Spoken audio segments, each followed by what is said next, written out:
first time we came here. Oh, Paimon remembers! Nahita's consciousness had been trapped by the doctor, but we followed the clues she left behind to help her. So much time has already passed since then, and it seems Sumeru's changing for the better now that Nahita's in charge, right? Paimon just hopes this peace will last a long time, and then Nahita won't have any more new problems to deal with. Yeah, guess you're right. We somehow always find ourselves right in the thick of it. Who knows what will happen next? Come to think of it, maybe it's all because of you. Maybe you're just a magnet for trouble. Huh? Me? Before Paimon ran into you, Paimon never ran into any trouble. At most, when she was super tired, Paimon got caught in some strange whirlpool and sucked out into sea. And even then, you fished Paimon out! Anyway, for Nahita's sake, maybe we should think about heading to our next destination for now. Ah, look who it is. Running into you in a place like this? I can see you two still love wandering around. Oh, it's Dia! Since when are we just wandering around? We're usually taking care of some serious business. Even though it may have nothing to do with our journey. But never mind that. What brings you here? I just finished a commission in the desert for a usual client of mine. Nothing too interesting. Just escorting a shipment of goods. I'm on my way to report back. That's when I saw you two all the way over there, chatting away. What were you two talking about anyway? Huh? You serious? Can't say I saw that coming. But you are travelers after all. I guess you'd never stay for too long in one place. Bumping into you like this will become a rarity. I'm starting to feel sad just thinking about it. Hey, how about I gather a few mercs to escort you two? What do you say? Thanks, but no need. Oh, Paimon had no clue you'd miss us so much. But don't worry, we'll come back to see everyone when we get a chance. Sounds good. All you need to do to get to Fontaine is cross this stretch of desert and navigate some waterways. Knowing you two, I'm sure it won't be anything you can't handle. So, when are you leaving? Oh, wait a sec. Paimon just remembered there are still a few dishes in Sumeru that Paimon hasn't tried yet. Now, where's that list Paimon made?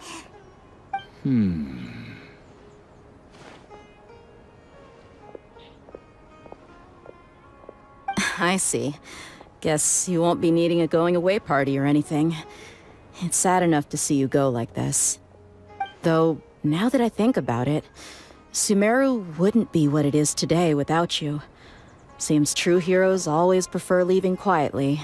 By the way, should we go say bye to Nahita?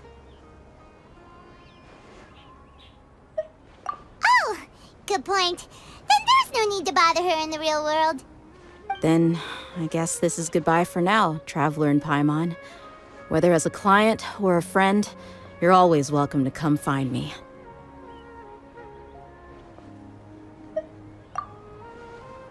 Goodbye, Dia. Bye-bye, Sumeru.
After crossing all that sand and water, we finally made it!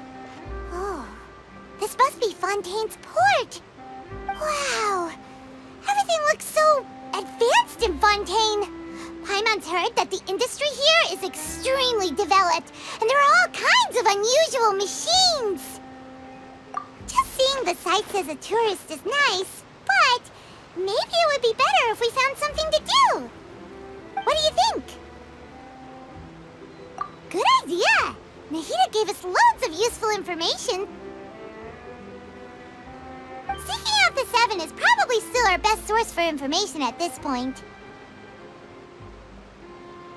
Yeah, the more we can learn, the better. So, what do you think the Hydro Archon's like? Will we get along? Nahida said that she has a very unique personality, whatever that means. To learn about a nation's god, start with the nation's people. There seems to be some locals talking over there. Let's go see if we can join the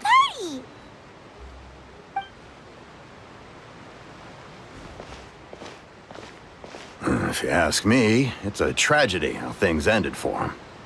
Clearly, he was a pretty decent person. Yeah, I didn't expect that kind of ending for him. I thought he would at least fight on a little longer for his family. I was expecting a sudden plot twist, but it's a pity that it never happened. Still, his story is quite the tearjerker.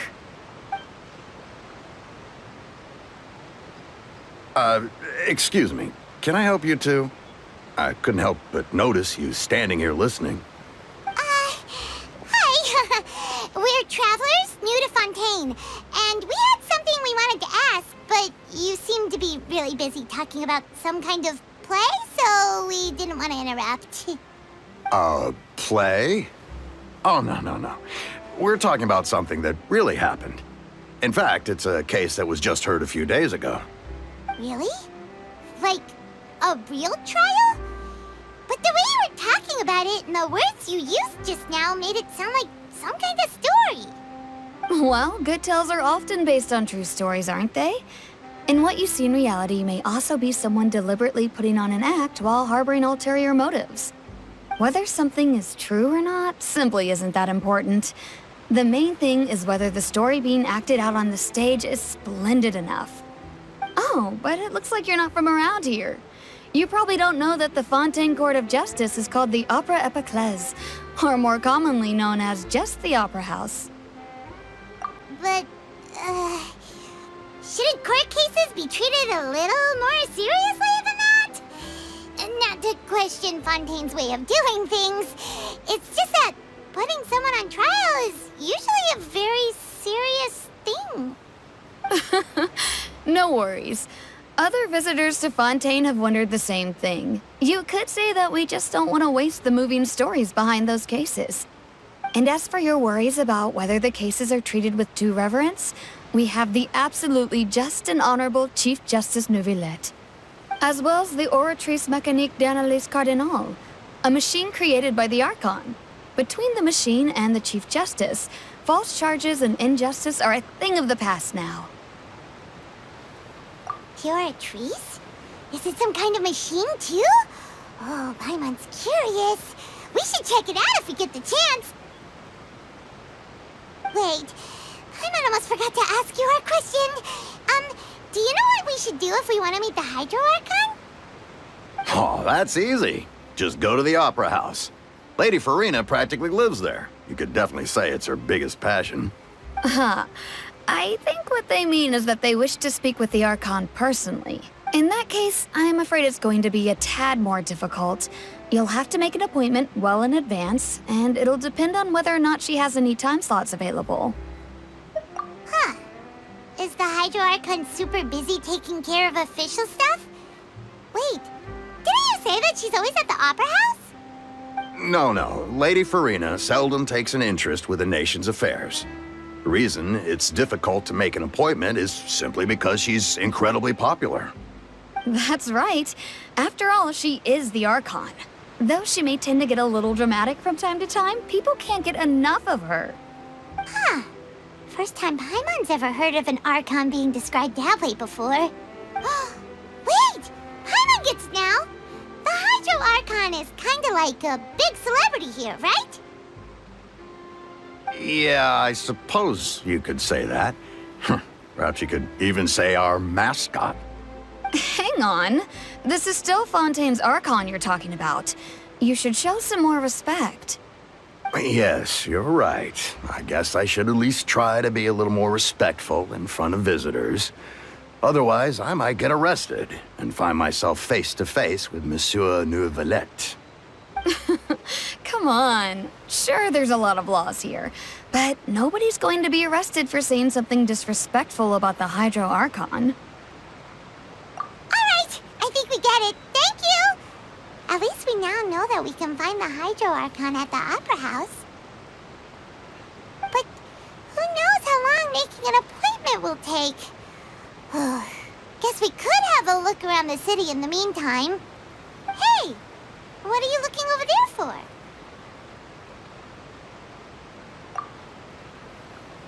Huh. Maybe something's the matter. She isn't going to jump into the water, is she? Maybe we better go check on her.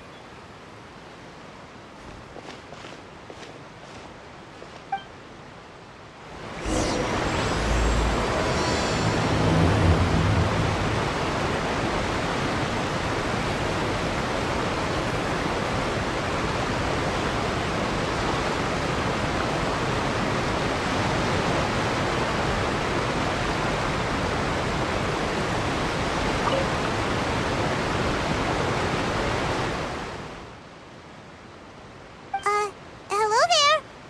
Excuse me. Are you alright? Huh? I'm fine. Thanks. Oh, okay then. We just noticed that you seem to be worried about something. About many things, actually. But there's nothing I can do but just keep my troubles to myself. I was just reminiscing about a place my brother and I would play when we were kids. It was just atop that hill over there. See? You're pointing at the sea. Wait, are you saying that you and your brother lived in the water? Though people call the waters around Fontaine a sea, it's actually just an inland lake that's filled with fresh water. And though I can still see that hill clearly in my memories, now it's been completely submerged. He would skip and jump, tossing sand in the wind. The sun shone brightly, and the air was filled with the scent of the sea. But now, the water is gradually swallowing our memories. It won't be long before it swallows us. Sorry. Paimon doesn't really get what you mean. I don't believe we've had the pleasure of meeting. Are you Lynette's new friends? Oh, and you are? Thanks for looking after my sister. She often comes here to reminisce about our childhood, that's all. There's no need for any concern. Allow me to introduce myself. I'm Lyney, and this is my sister Lynette. If I had to guess, I'd say you must be travelers from abroad. Nice to meet you. Paimon is Paimon, and this is the Traveler. We just arrived in Fontaine. We were just talking with your sister. Even though we didn't really get what she was saying. I see. It's unusual for Lynette to be so willing to talk with anyone. In fact, she seldom speaks at all. I'm usually the only one she ever talks to. Oh, really? Then you two are just like us. Paimon's always the one talking for some reason.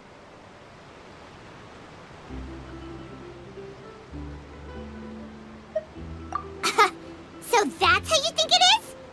I also think my brother can be too talkative at times. Seems you were right, Paimon. We are quite similar. So, what did Lynette mean just now when she said that the water is engulfing your memories, and that it won't be long before it engulfs you too? Oh, that. It's from a prophecy that's been circulating in Fontaine for some time now. Well, I suppose prophecy isn't exactly the right word, because that implies a certain amount of uncertainty. There's no doubt about what's happening in Fontaine now. Where to begin?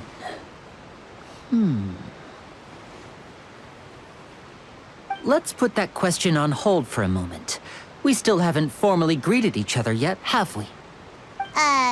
Did all the introductions earlier not count? Hello, traveler.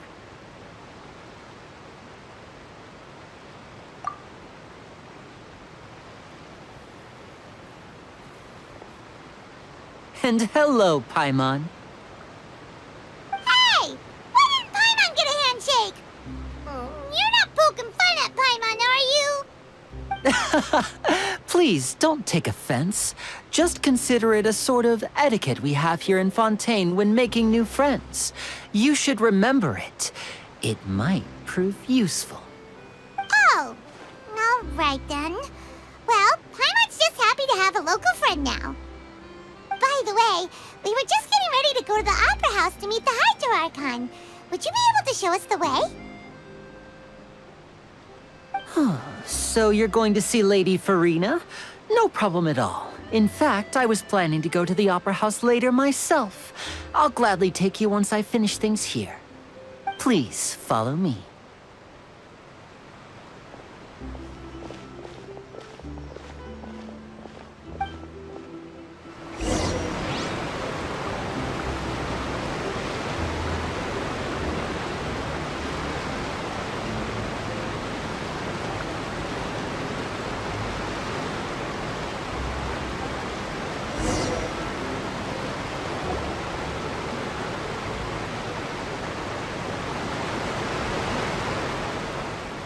You said you were going to see Lady Furina? Well, it seems Lady Furina has come to see you.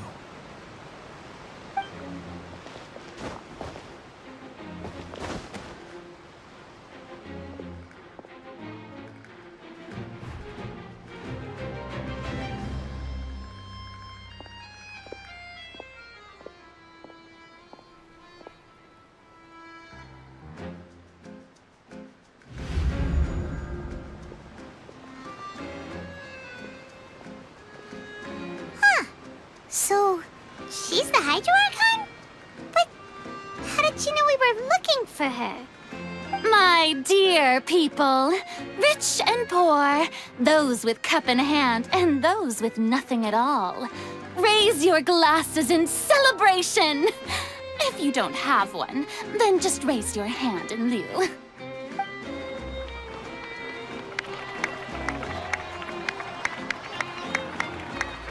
As you can all see, two unfamiliar travelers have arrived in our nation. Come, let us make a toast in honor of this traveler and his companion, who have journeyed here from distant lands.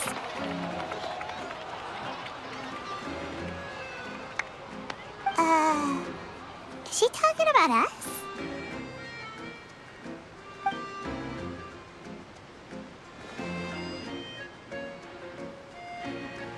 I've long heard of the turmoil and chaos you left in your wake as you visited other nations, but I welcome you nevertheless. No, I have come to receive you personally.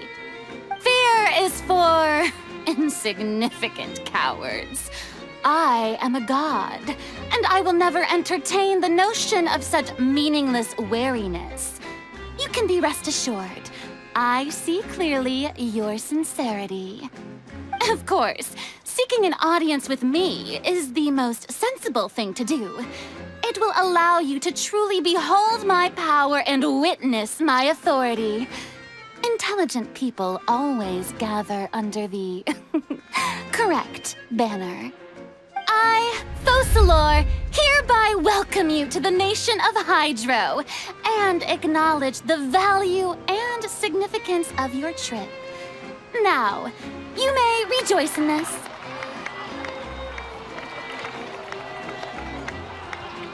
Yeah, Paimon still can't believe it. Feels like we've only been here for a few minutes. But the Hydro Archon's entrance was, how should Paimon describe it? A little over the top? Miss Hydro Archon? How did you know we were coming? I see. As Outlanders, you inevitably lack even some of the most basic understanding. Don't forget that even the gods can be divided into the mediocre and the excellent. I suppose it's only natural for you to be awestruck by my abilities. You had best stop and consider. Do you really have the noble qualities and etiquette necessary to communicate with a god? All it takes is a flick of my finger for me to know everything about you. Whoa. Talk about sounding high and mighty. Oh? What's with these looks? Perhaps the welcoming ceremony still isn't enough? What else should I say then? Is she waiting for us to start talking? Wow, I didn't expect to see Lady Furina here. What a surprise! Wait, does this mean they're the legendary blonde traveler? How did I not notice before? Hey, what's all the commotion? Oh, is that Lady Furina? Is there some kind of drama going on? Of course. That's the blonde traveler.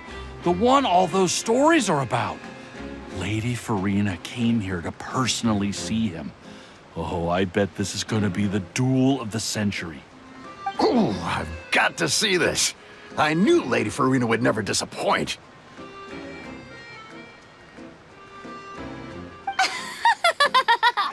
Yes, but don't get too excited now. My dear believers and spectators alike tend to get quite rowdy, and despite the noise, I've come to tolerate all their ruckus. You may consider this my reward to all of you. I have determined that there will be an epic duel between myself and this traveler from another land, just as you were hoping to see. Now she wants to fight? Aren't we getting a little ahead of ourselves?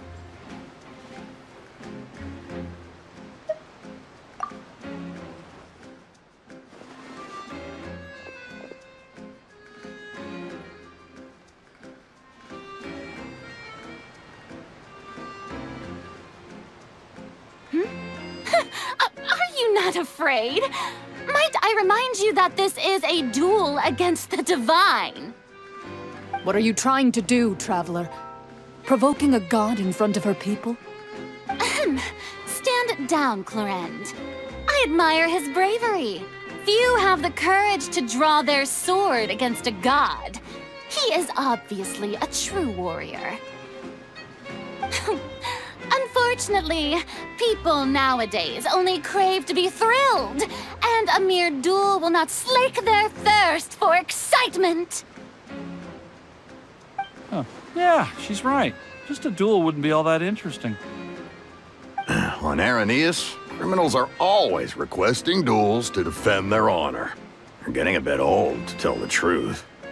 You see. Then, as the god of justice, I shall face this traveler in another kind of duel. A duel in court! Whoa, all right! Now that'll be worth seeing! Right. This is Fontaine, after all. It's such a grand opera house, it would be a pity not to use it. Why do you care so much about the crowd's reactions? Seems you've spent a little too much time in the opera house. Besides, how exactly do you plan to have a duel in court? You mean you're going to put us on trial?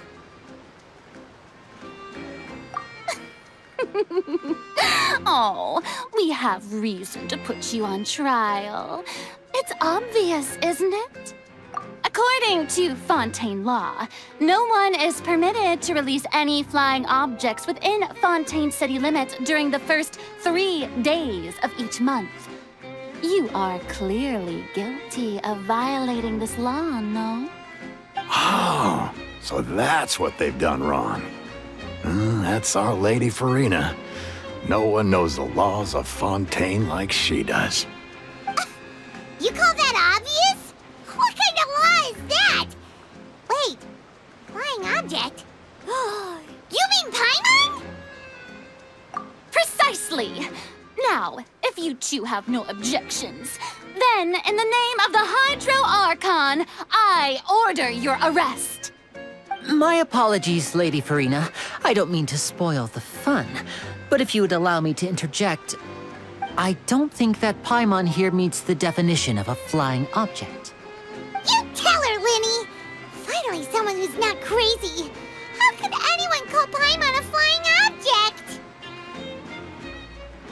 Ah, great magician Lyney, my beloved citizen. I'll permit you to object, but how exactly do you plan to prove your claim? As a magician who just rained on your parade, I naturally should shoulder the responsibility of saving the show. So, with such an audience gathered here, allow me to perform a trick for everyone.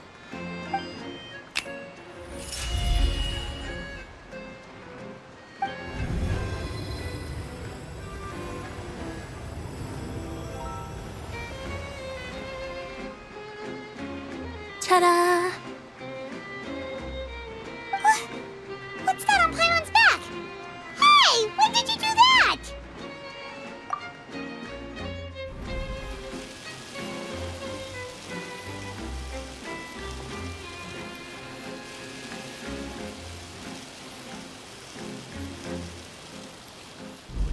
There.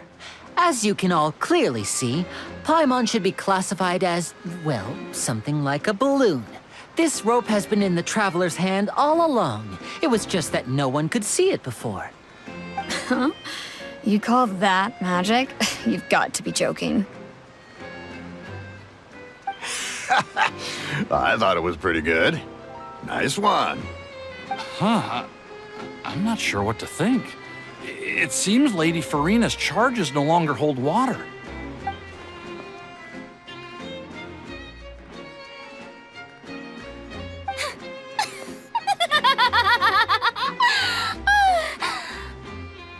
Amusing. Very amusing, Lyney. Just the sort of unexpected twist that I enjoy.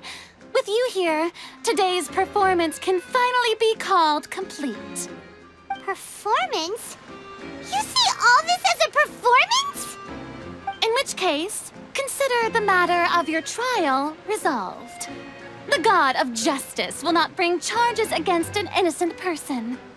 But when there are valid grounds, I will not only judge travelers from abroad, but even the gods of other lands. I look forward to seeing your upcoming performance at the Opera House, Mr. Lyney and Miss Lynette. That's enough for now. Toodaloo!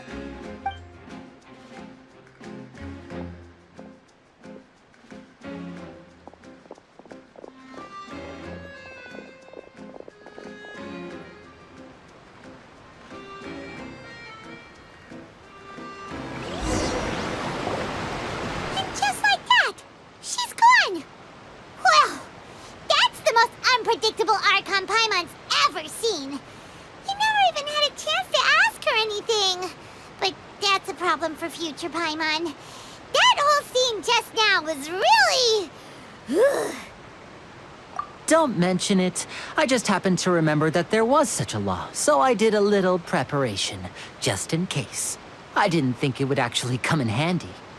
So, now do you see what kind of god Lady Furina is? She can be a bit confusing at times, but she is still amenable to reason. Anyway, Paimon had no idea you were a magician, Lyney. It sounded like you'll be performing at the Opera House, right? I just know a few simple tricks I use to make a living. Lynette is my assistant. It will actually be my first time performing on the most prestigious stage in Fontaine, the Opera House. But isn't the Opera House where criminal trials are held in Fontaine? When there are no public trials being held, the Opera House hosts a variety of other performances. To the people of Fontaine, the line between a trial and a performance can be a little blurred.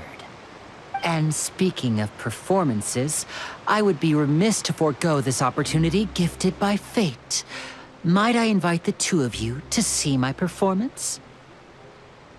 My brother's always excited to make new friends. Oh, sure. We don't really have anything to do now, and we wanted to go to the Opera House anyway.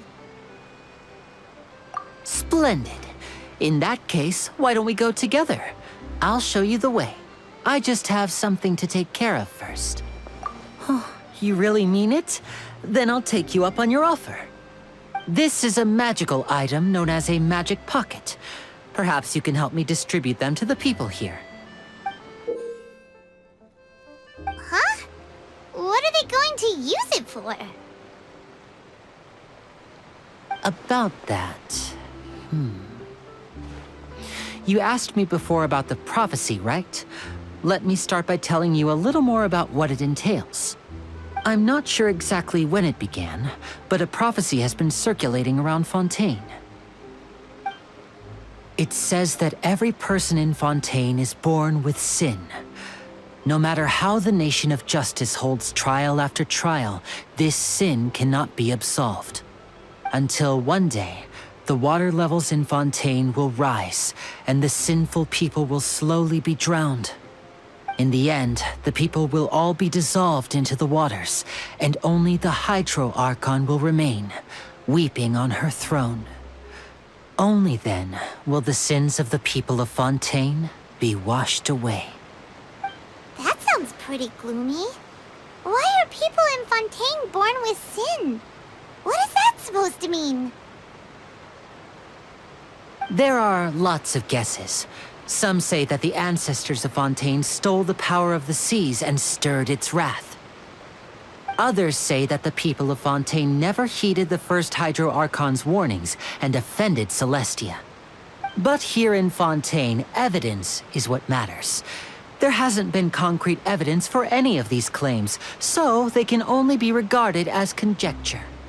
If even the people in Fontaine don't know what sin they committed, wouldn't it be better just to ignore the prophecy completely? Why bother feeling guilty all the time? That's exactly what the people did at first. But in the last few years, the water levels in Fontaine have actually started rising.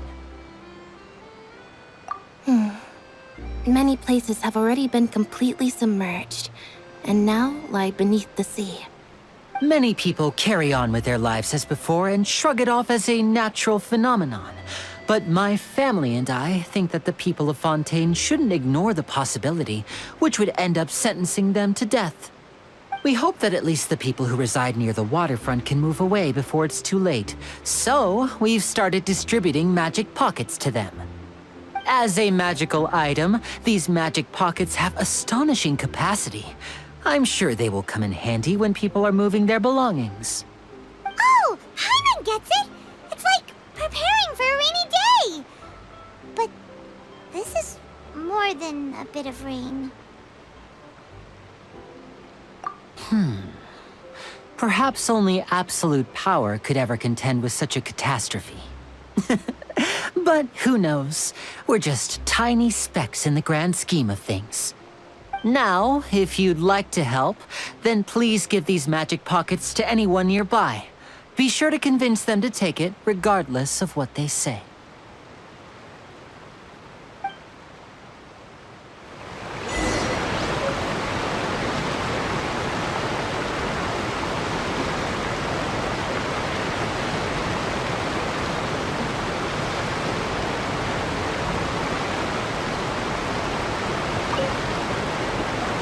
What's this? Ah, so you also believe in the prophecy. Keep it. I won't have any use for it. What? You mean you don't believe in the prophecy? No, I believe in the prophecy. But I also believe in another story. The story says that people once lived in the ocean. They were one with the ocean and couldn't live apart from it. But as time wore on, people desired to live on land and developed blood vessels, encapsulating the sea within their bodies. Thus could people set foot on land.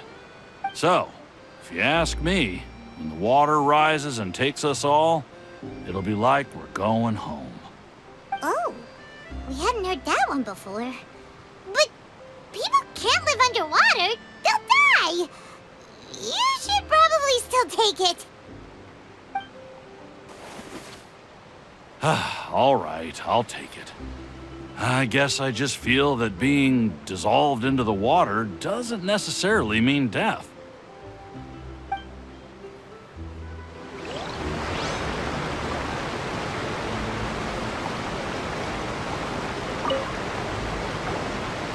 So you're the blonde traveler that everyone's been talking about. My apologies for not recognizing you earlier. Oh, a magic pocket? Seems you really thought of everything. I guess it's better to prepare for the worst and hope for the best. Thanks. Please, also thank the magician on my behalf when you get the chance.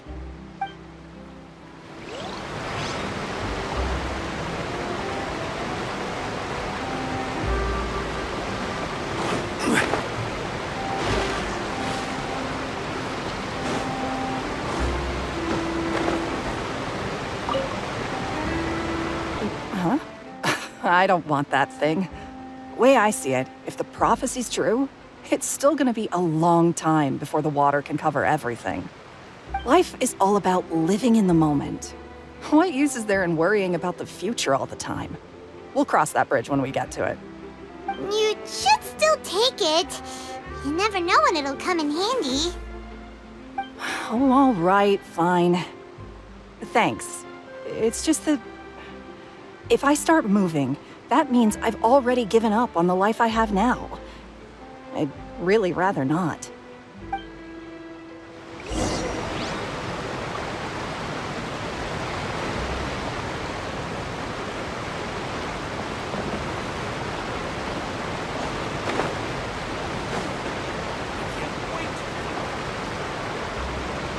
Oh? You already handed out all of the magic pockets? That was fast. So, what did people have to say? I bet you heard some, interesting opinions. Yes, but that will change once disaster strikes. I know they'll change their minds, so it's only right to help them prepare. Is there anything else you need to do before we leave? Yes, one last thing. I have the magic pockets made by a workshop in the court of Fontaine. Since we're out and about, I was thinking about bringing him some more materials. So, you want to collect materials? Just tell us what the materials look like and we'll help. Oh, that would be much appreciated. We'll need some Romaritime flowers. I remember seeing them near the waterfront on the east side of the harbor.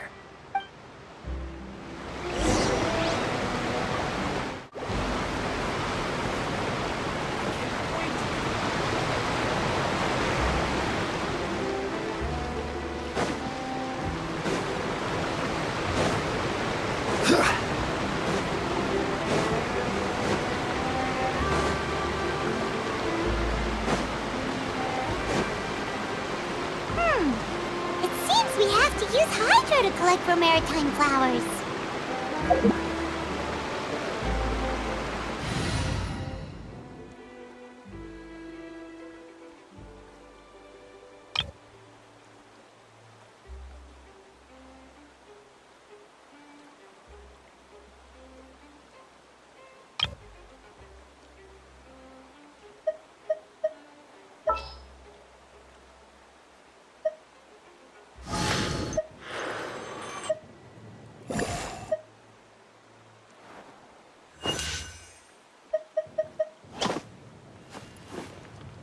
I won't hold you back. Much.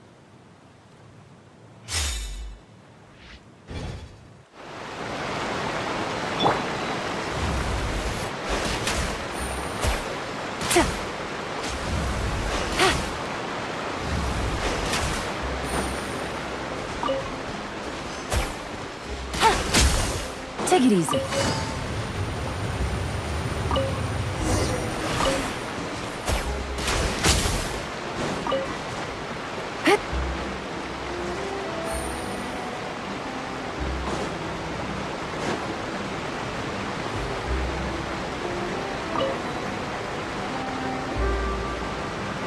You made quick work of that. I can tell you're an experienced traveler. I've also finished collecting a few here. Maybe next time you'll feel like helping too, Lynette. No way. I'm in power-saving mode today. Otherwise, I fear I may not have any energy left for the performance at the Opera House. Fine. Though the performance is still a long way off. Now that we're finished here, we should get ready to head back to the Court of Fontaine. So, we're going to the Court of Fontaine before we head to the Opera House? Good. Paimon wants a tour of Fontaine's largest city and try...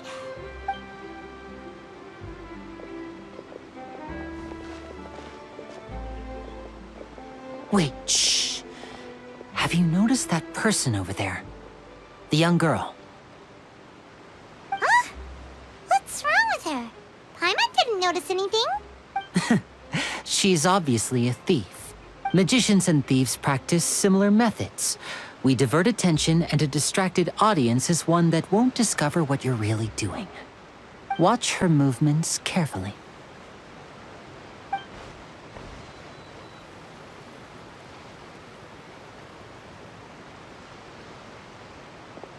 Oh, he's right!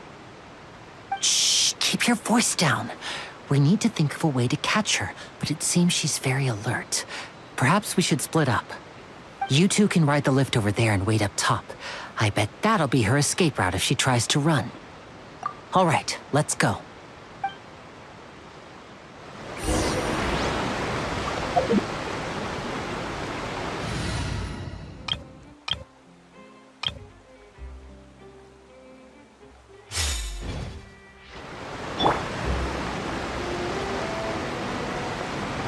Behold! Upon the gale.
This is the spot where Lyney wanted us to wait. Oh, look! Isn't that her?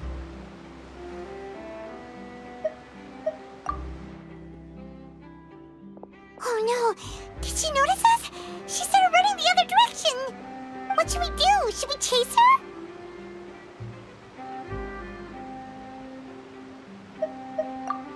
You're right. She might also be trying to lure us away.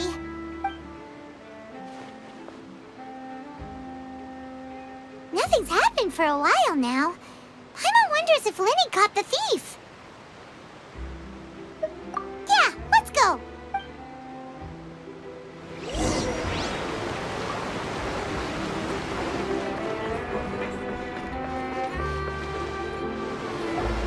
Are you sure that's all she took?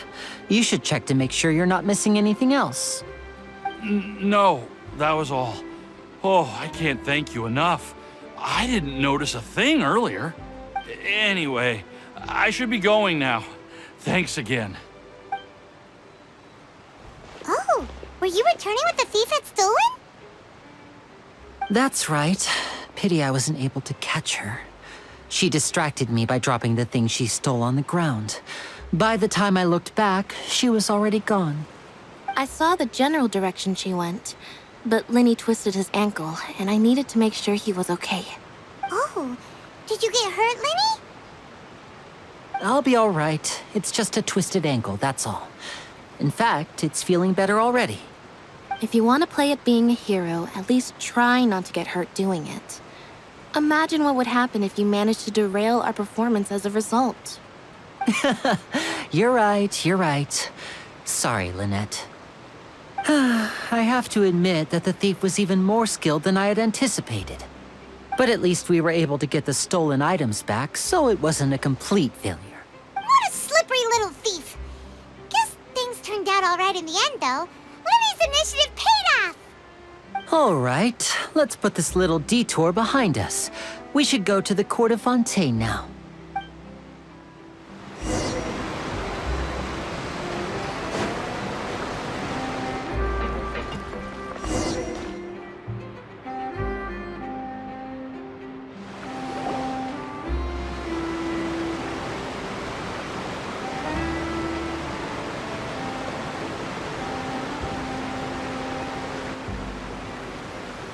So, we ride this thing to go into the city? What an ingenious way to get around. People in Fontaine really know how to use water. This is an aquabus. It allows people to travel between several key locations around Fontaine. It's pretty convenient, but the ride can become a little dull after a while. The scenery is always the same. That's why it's better to travel with friends. So you mean it's still boring even when I'm riding with you? No, that's not what I meant. It's just that, well, you don't really talk that much. Besides, it doesn't really feel like a real trip when it's just the two of us. It's the same as being at home. Whatever. Guess that's what it's like to be an older brother. It's about time for us to leave. Let's get on board.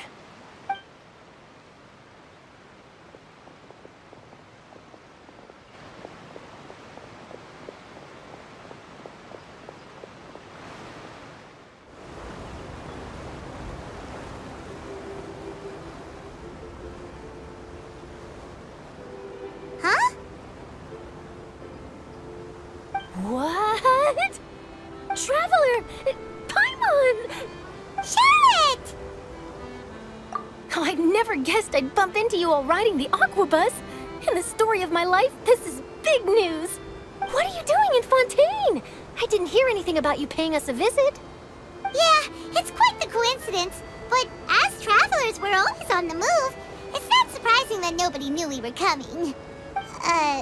Though we still have no idea how the Hydro Archon knew about us.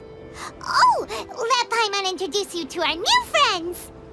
Oh, no need for introductions, Paimon. I would recognize the great magician Lyney and his assistant Lynette anywhere. I wouldn't be much of a reporter if I didn't know who they were. It's a pleasure to meet you. I'm Charlotte, a reporter for the Steambird. Nice to meet you. From the Steambird, huh? We've often relied on your paper to promote our performances. It's an honor to meet you. Now that everyone knows each other, Fontaine suddenly doesn't feel like such an unfamiliar place. So, what have you been up to lately, Charlotte? Any big news? Not too much. When there isn't any breaking news, I mainly cover the trials at the Opera House. You can still manage to keep readers' attention as long as you tell things from a clever enough angle, even if it's the same old topics. For example, reporting on how a scammer once deceived vulnerable girls into relationships, or how a financial criminal was once so poor that they ate a single piece of bread for 5 days. you're right. Seems you know me pretty well. What I'm really after is exclusive, sensational news pieces that could shake the country. These smaller stories are a waste of my talents. Oh, I just remembered. I've been following a case lately. Well, a series of cases, actually. You mean the serial disappearances of young women case? That's right! These stories are the talk of the town right now, and it's probably the most mysterious case we've ever seen. If I'm the first with a draft ready to publish when the case is finally cracked, and it's the headline story in the Steambird, oh, when that happens, I bet all the other reporters will shed tears of envy. I've already gathered all kinds of materials. I just can't wait for the truth to be revealed. So, what is the serial disappearances of young women case? You mean the culprit hasn't been found? That's right. The first missing girl case happened almost 20 years ago. And ever since, after a period of time, another girl disappears. What the cases have in common is that the girls are all of a similar age, and that they've all vanished without a trace. But the scariest part is that to this day, none of the girls have ever been found. Many suspects have been arrested over the years in connection with this case, but shortly after each arrest, another disappearance would always happen. Yes, it's possible. But either way, I believe that every case has some precise truth behind it, waiting to be exposed. Yes, I agree. And at the very least, the family of those missing girls deserves some sort of explanation.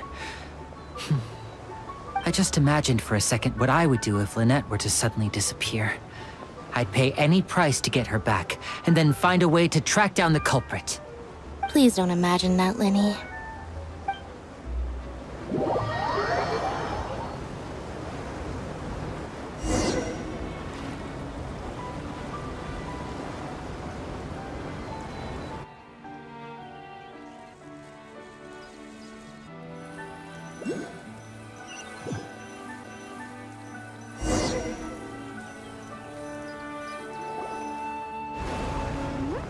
Hey, we're almost there! Look!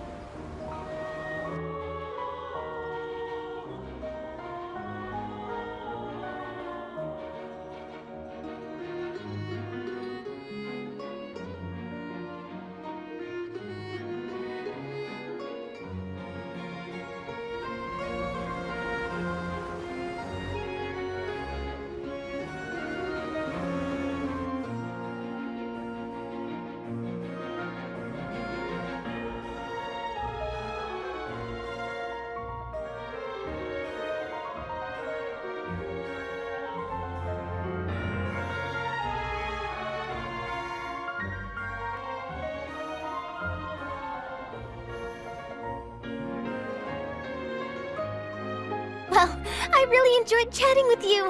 Life should be full of pleasant little surprises like this. Yeah, us as well. The ride went by too quickly. Ah, I have an interview to get to. I should get going before I'm late. Okay, Paimon hopes we can chat again soon, Charlotte. See ya! Bye now. Oh, be sure to stop by and see me at the Steambird when you have time. What a tough job. Always running around and interviewing everyone. Well, where should we go now? If you don't mind, how about we stop by my home first? Besides, I still have all the materials we collected. Sure, we wouldn't mind at all. This city is so huge, Paimon wouldn't know where to start anyway.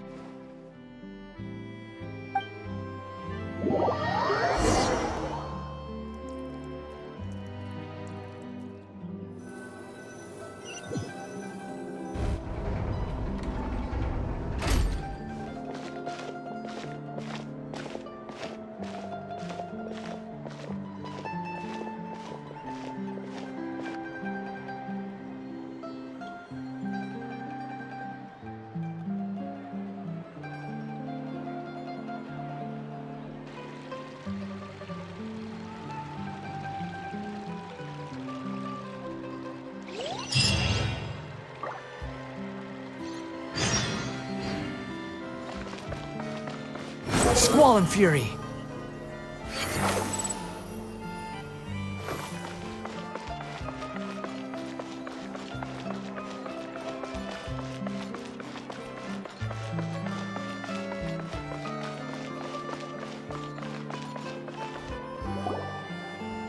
This is our current abode. Ah, Fremine, you're home. Where did everyone else go? I have some new friends that I would like to introduce. Oh, they all just went out a moment ago. I see. Everyone is getting busier now that Father will be returning soon. I suppose that can't be helped. Allow me to introduce you to my little brother, Fremine. He is a phenomenal diver. Hello. Nice to meet you! Paimon is Paimon, and this is the Traveler! Oh, you sound very proud to have a diver as a brother, Lyney.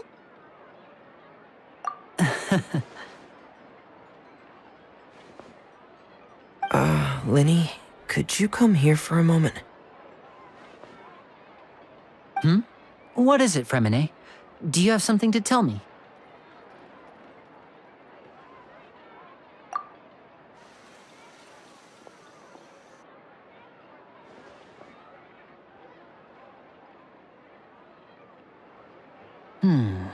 Okay, I see. Is everything all right? Oh, it's nothing. We were just discussing a little housework. Sorry for the interruption. Oh, before I forget, the Traveler and I collected more materials to make magic pockets. Were you able to get any, Fremine? Yes, I went diving and gathered lots of materials.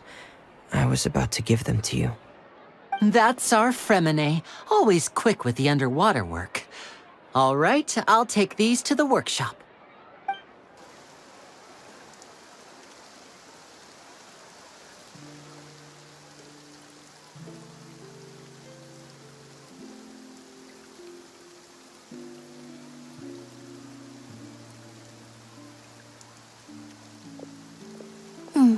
Looks like rain. Oh, you're right. But wasn't it clear and sunny just a moment ago? Fontaine's weather sure is weird. I'm afraid that's just how it is here. It often rains on days where there are trials being held in the Opera House, but don't worry, it'll clear up soon enough. What's wrong, Fremine? There's a legend about the rain that I tend to believe. It's said that a dragon of water once resided in Fontaine. Though we don't know where the dragon went, every time it weeps, the skies will cloud up and pour out rain. When I was a child, my mother told me that if I wanted to go outside and play, I should yell toward the sky at the top of my lungs. Hydro Dragon! Hydro Dragon! Don't cry! If it's an elemental dragon, then having the power to make it rain wouldn't be very unusual. Let Paimon try something. Hydro Dragon, don't cry!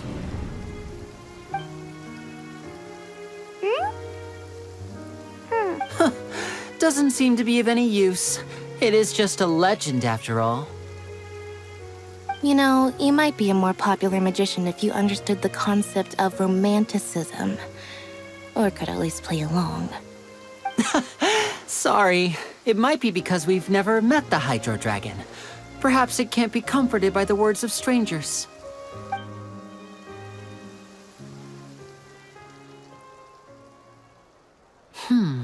It rained for longer than I suspected. Oh, it's already getting late. Was there something you needed to do, Lyney? Yeah, some preparations for the show at the Opera House. I need to find a way to catch the last aqua bus of the day.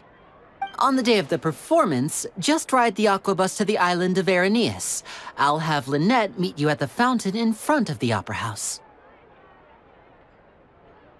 Oh, are you leaving now? What is it, Fremine? I'm in a hurry. Oh, I get it. You feel nervous delivering the materials for the magic pockets, is that it? Perhaps we could trouble the Traveler to help us take these materials to the Beaumont workshop and deliver them to the owner there? I'm afraid that Fremine can be quite introverted, and the boss there tends to be pretty talkative. Fremine has always been a little afraid of her. No trouble at all! Don't worry, we're on the case! Sorry for the inconvenience. I'm quite useless when it comes to such tasks. I'll think of a way to make it up to you. Oh, no need! This'll be a walk in the park for us!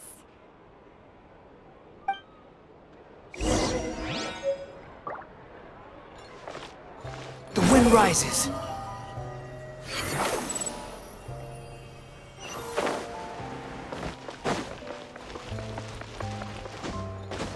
Hup.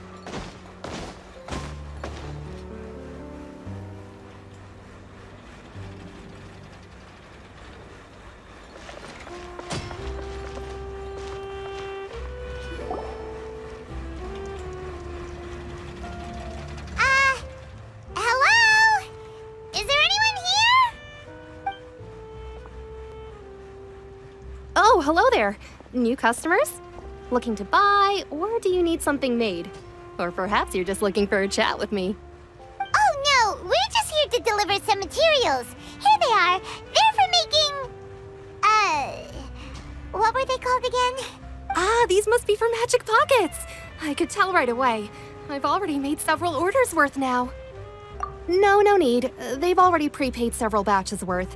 When they told me what they'd be using them for, I even offered them a discount. But they insisted on paying the full amount, saying that I had a business to run. It seems both their hearts and their pockets are made of gold. Whoa. So, is Lyney actually loaded? I can't say for sure, but who knows? Maybe there's good money to be made being a magician in Fontaine. Hey! Is this machine what you use to make stuff here? It looks really advanced. Why use your hands when a machine can do the work?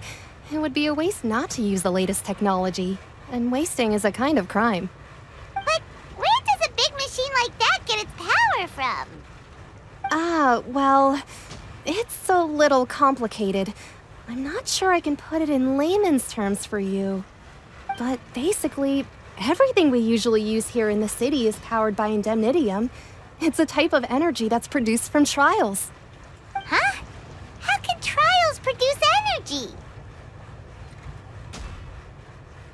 Well, I'm not completely sure of all the details myself, but basically, when a trial is in session, the Oratrice Mécanique d'Analyse Cardinale harvests people's belief in justice and converts it into energy to be used all around Fontaine. So that's what its other function is? Paimon heard that the Oratrice was created by the Archon to make judgments. But Paimon still doesn't get it. How could something unreliable like people's beliefs be turned into a stable power source for these machines?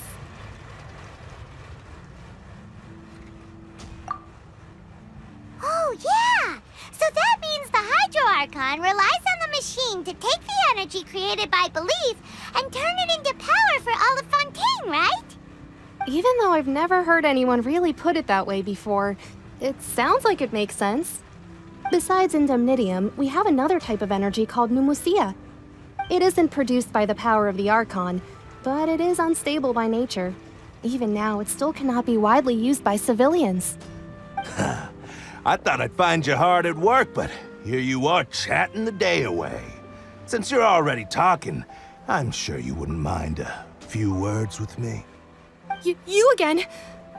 Didn't I already promise you that I'd have the more I owe to Confrérie of Cabriere by next month? Why are you hounding me now? Yeah, but how do we know that you won't go running off by the end of this month? I want 50% today. Wait, no, 70%. Huh? You... Seems business isn't so great for the workshop. We've already finished our job and delivered the materials. Maybe now's a good time to leave? Hey, hold on! Before you go around trying to collect payments, Why don't you settle your own debts first? If Confrérie of Cabriere wants to poach clients from Northland Bank, that's fine. But I'm afraid you still owe the bank a hefty sum of mora. So why don't we work things out between us first, before you get back to your little conversation here? You're from Northland Bank. But we said we'll pay everything we owe next month. Why are you hounding me now? Traveler, Paimon! I didn't think I'd run into you here in Fontaine. What are the chances? We're surprised to see you too! What are you doing here in Fontaine? You didn't want to stay in Snezhnaya? Long story short, I've already been in Fontaine for some time now, and honestly, things have been pretty boring. But it seems that fate brought our paths together today. Not only will I have some good friends here now, but ones who always seem to find trouble. Either way you look at it, it seems things are going to get a lot more interesting now. Pretty sure we'd want to avoid anything that you'd find interesting. Besides, our trip here has gone pretty well so far, right, Traveler?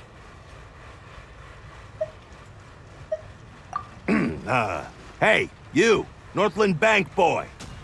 Aren't you forgetting something? Don't interrupt. It's not often I run into the Traveler like this. Why don't you wait for me over there for a while? You kidding? Aren't you the one looking for us? You really expect us to sit and twiddle our thumbs while you catch up with your friends? Listen to me, boy. If you want your mora, fine. Why don't you come and take it? Hey, I just said not to interrupt. Oh, by the way, Traveler, the last time I took Tonya and Tusser ice fishing, Tusser said... Hey! That's way over the line! All right, boys, let's see who has to pay up now! Can you at least let me finish one sentence? Fine. Though the bank told me not to get rough with our clients. You're the ones who started it. This is an act of self-defense. You two will have to be my witnesses, okay? I'm sure this won't take long.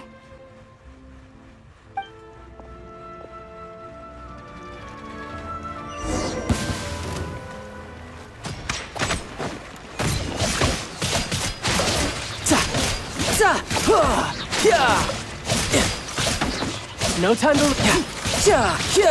Brace yourself. This is gonna hurt.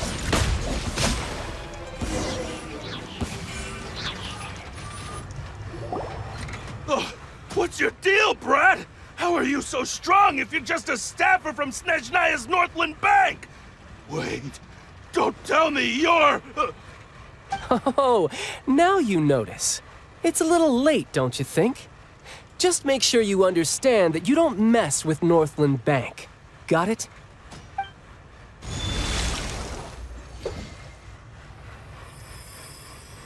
Huh?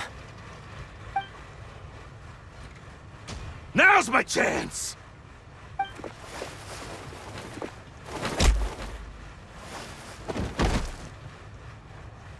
Huh. That was weird. I'm not sure. It's as if I suddenly lost control of my hydro powers when I needed them. Maybe there's something wrong with my vision? Strange. How could that happen? First time Paimon's ever heard of someone losing control of their vision. Never mind. It doesn't matter. If I want to stay sharp, I shouldn't be relying too much on my vision anyway. Besides, I always have my delusion in case I need it. So what are you doing in Fontaine, child? I don't see its work for Northland Bank. Well, I guess it's because I've been in a bad mood lately. Huh?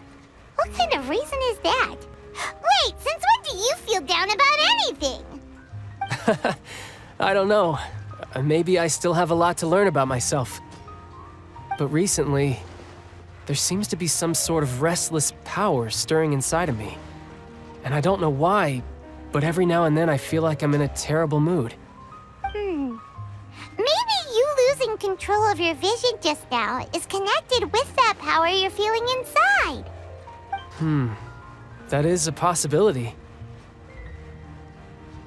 I can't remember if I ever mentioned it before, but when I was 14, I fell into some unknown abyss. It was during that time I learned nearly all of my abilities. The one who took me under her wing and taught me was named Skirk. She was always quiet and very mysterious. Nobody knew where she came from or what she had been through, and she was always very strict when teaching me combat techniques. One time, I asked her why she was willing to take me on as an apprentice. From what I could make of her answer, it was because I had awakened it, and traces of it remained on me. She said that all my combat training would be useful in the future. But what is it? What did you awaken? She never explained that, but my guess is that it's related to a dream I saw when I had just fallen into that abyss. In my dream, I was in the deepest depths of the sea, and the boundless seabed was all around me. But in front of me appeared a whale that was so massive, I felt like I couldn't breathe. A whale? Oh, that sounds familiar! When we fought against you before, you summoned a huge whale that seemed to leap at us. Is that the one? That's just an abstract form of a whale that I create using my elemental powers. It takes that shape because the scene I dreamt of the whale has always been stuck in my mind. I'll never forget it. So you used the whale as inspiration for one of your moves? Huh. Seems a little twisted to Paimon. So why don't you just go ask your master? Maybe she knows the answer. You make it sound so easy. Ever since the incident I experienced there, I've never stopped searching for Master Skirk and that unknown abyss. But it's been years now, and I've still found nothing. There isn't even a trace of the place where I remember falling into the abyss. Oh, it sounds like some kind of ghost story. Yeah, I'm out of leads at this point, but there's nothing more I can do. It seems that strange encounters in this world tend to be elusive like that. Oh, seems the time really flies when I'm talking with you. I just remembered I have somewhere else I need to be, so I should get going. What? More work for the Northland Bank? No, it's more of a personal appointment. Lately, I've been sparring with some of Fontaine's official champion duelists whenever I'm feeling bored. Official champion duelists? You mean it's their job to duel? Yep, in Fontaine, before a criminal goes to court, they're given one chance to defend their honor by requesting a duel with an official champion duelist. The champion duelists are all powerful fighters selected from among the nation's best, and the duel itself is a no-holds-barred fight with no specified stopping point. So engaging in such a duel is regarded as a symbol of defending your honor. If a criminal manages to win the duel, they'll be acquitted. But if they lose, they'll have no choice but to stand trial. And the worst-case scenario is that you're simply killed in the duel. Though it's rumored that Fontaine has a death penalty, from what I can tell, no one has ever been officially sentenced to death. So really, the only people who opt to duel are those who have suffered a grave injustice in being accused, or those who greatly value their honor. Otherwise, why gamble with your life? So, do many people actually get out of their trials by winning the duel? Apparently, it's exceedingly rare for anyone to actually win. Fontaine probably enacted this system as a way to show that the nation respects the honor of its citizens. Besides, none of the champion duelists are to be trifled with, which is exactly why I was itching to face them as soon as I got to Fontaine. Apparently, the one I'm meeting today, Clorinde, is the strongest of the champion duelists. I had been asking her for some time before she finally agreed to face me today. Well, that's child for ya. Paimon feels like we heard that name somewhere before. Clorinde. Huh. Oh, before I forget, I want you to have this. Huh? Your vision? You're seriously just giving it away? I'm just worried that it could become uncontrollable again. I'd be pretty upset if it got in the way of my duel, so I think I'll be better off without it for now. Besides, I just need you to hold on to it for a short while. I'll come retrieve it when I have some time later. Paimon knows what you're up to. You just want an excuse to come talk to us again, don't you? Whatever gave you that idea? I'll be in touch later.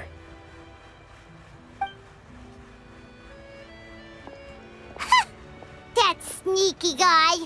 He said he's been feeling down lately, but he seemed the same as ever to Paimon.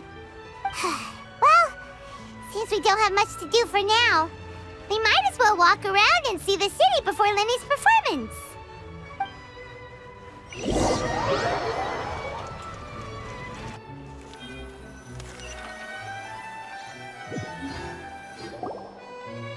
Wow! Who could have seen that coming? The reporter who was barely around for most of the story was the murderer all along! Sorry. Paimon was just surprised, that's all. Paimon never saw that twist coming. The murder mystery novels here are amazing! The whodunits here in Fontaine are a lot different than the light novels you see from Yai Publishing House. Both have their merits, but Paimon thinks this style of novels are more, well, novel. It's so exciting to reach the moment when the mystery is uncovered, especially in the one Paimon was just reading. You should buy a copy and read it too. Oh, sorry about that. Paimon will be more careful next time. Hey, shouldn't we be heading to the Opera House to see Lyney's performance soon? It's almost time for the show to start, so we should get going. Lyney said that the Opera House is on Aranias, so let's go ride the Aquabus!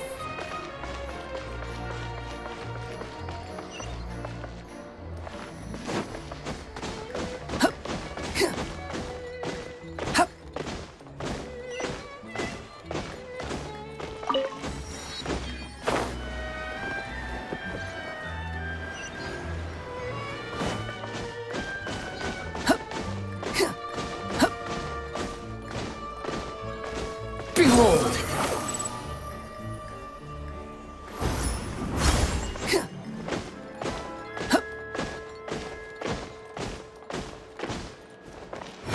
Search forth!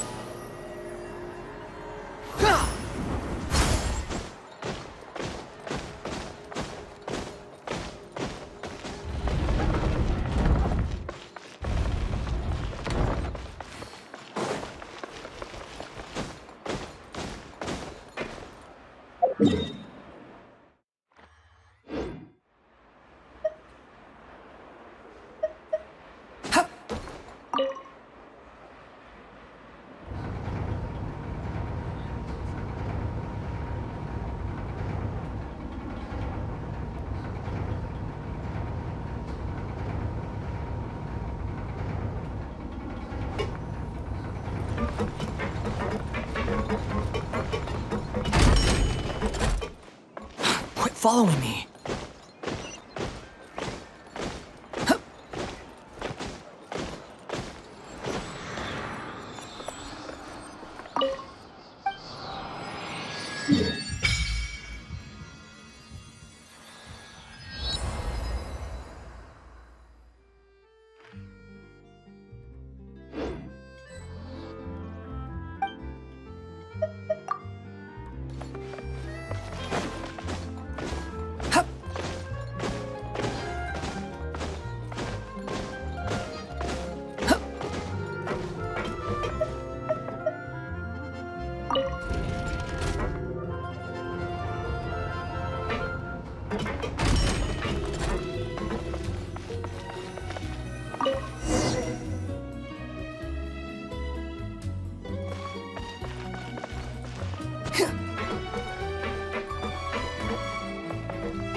Welcome to the Navia line. I am Elfan. The boat will be departing imminently. Please do not stick your head, hands, or other body parts outside the boat. The Aquabus operator is not responsible for any accidents or injuries resulting from doing so. Also, Please remember to buy the Steambird, though I don't read it myself. The destination of the current tour is Erinias. Points of interest worth visiting include the Fountain of Lucine and the Opera Epiclese. If you look to the left in the direction we are currently traveling, you will see the famous Fontaine Research Institute up in the sky. An experiment gone wrong turned new sightseeing opportunity. Human ingenuity truly is a wondrous thing.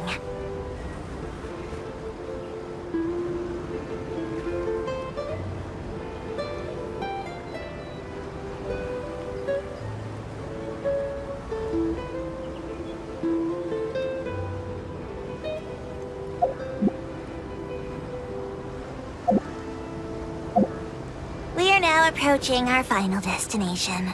Please be sure to bring all your personal belongings with you as you disembark. Even though I will take any forgotten items to the Lost and Found, the paperwork is rather annoying, as Melusine hands are not suitable for grasping pens. Please be careful when disembarking. It has been my honor to be your tour guide this trip. Thank you.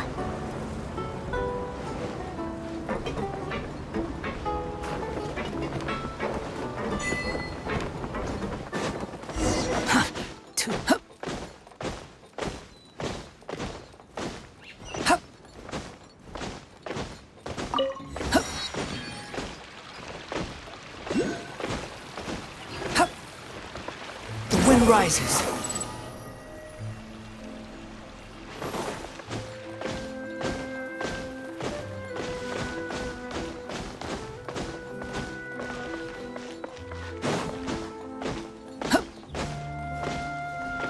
Behold. Yeah.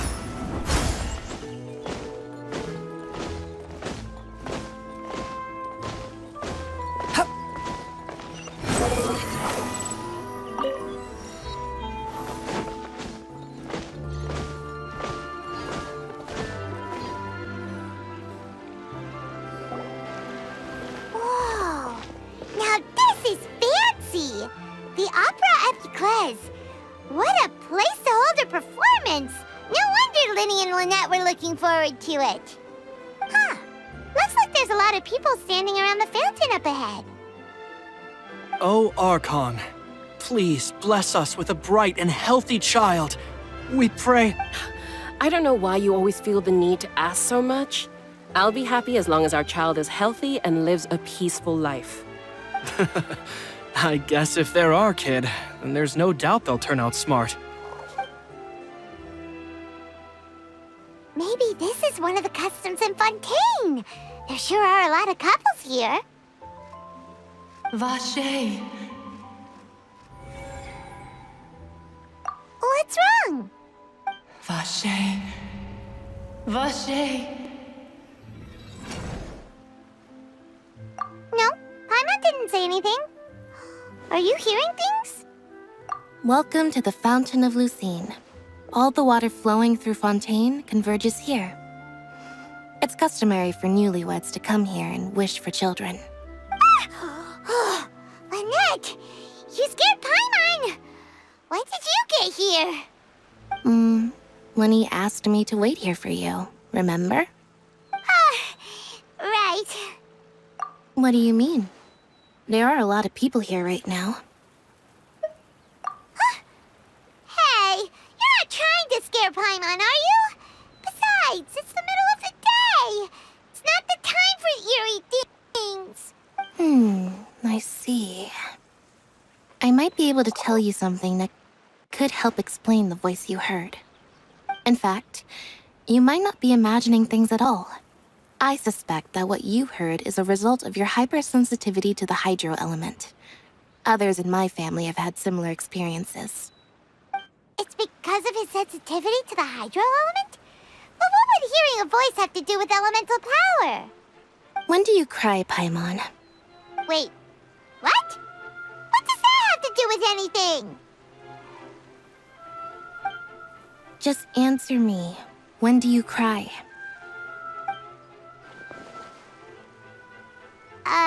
When Paimon's really sad? Oh, and when Paimon's super happy. Oh, and also when Paimon's really, really scared. Then you should understand that tears contain your most intense emotions. Like I just mentioned, the Fountain of Lucine is where all the flowing water in Fontaine converges. Even the tears that fall to the ground will eventually gather here. So maybe what you heard was the intense emotion coming from someone's tears. So, what did the voice say? Huh. If you were hearing their emotions, then Paimon wonders what happened to them. Rather than worrying about them, we should worry about my brother first. Don't let that calm look of his fool you. He tends to get pretty nervous just before a performance. So chatting with Lyney might help him relax a little before he goes on stage. Oh, right. That makes sense. Let's go in and see Lyney.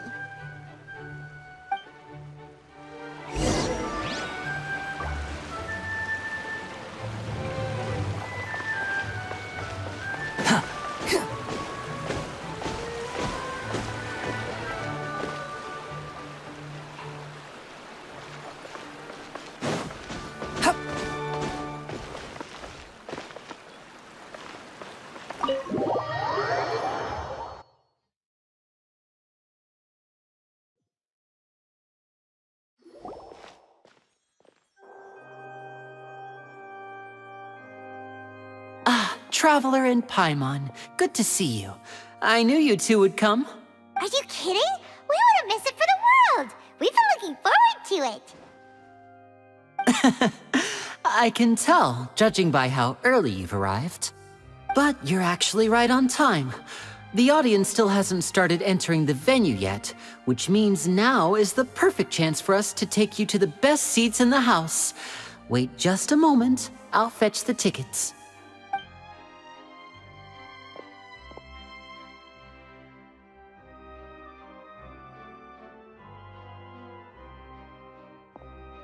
The Opera House has assigned seating, so you always have to make reservations. I've already reserved your seats, and here are your tickets. Ooh, front row seats! Thanks, Lyney! Don't mention it. There's no need to keep thanking me. Hey, Lyney! Could you come over here and take a look at this? Oh, I'll be right there. Seems there's an issue with the stage props over there. That's Cal, my assistant, calling me. I'll go lend him a hand. Yeah, we'll just go to our seats. You go ahead, Lyney.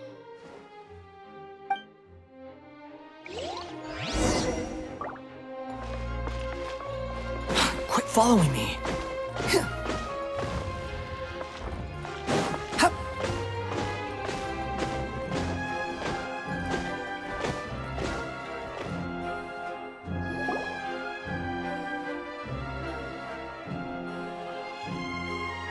Oh, these should be our seats. Come on, let's sit down.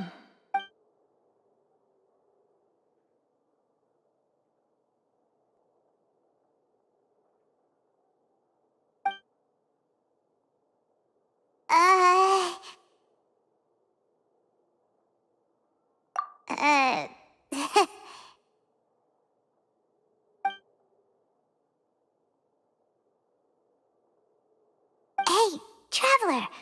Maybe we should strike up a conversation with the person next to us. Since we're sitting together and the rest of the place is practically empty still, it's kinda awkward if we don't say anything. Oh, you little... Of course you put this on Paimon. Excuse me, I did not realize you felt awkward. I am terribly sorry. I would be perfectly happy to chat with you if that is what you would like. Oh, so you heard all of that, did ya? Boy, you sure have good ears. Paimon thought she was keeping her voice down. Wait, that's not it. Paimon's... Sorry.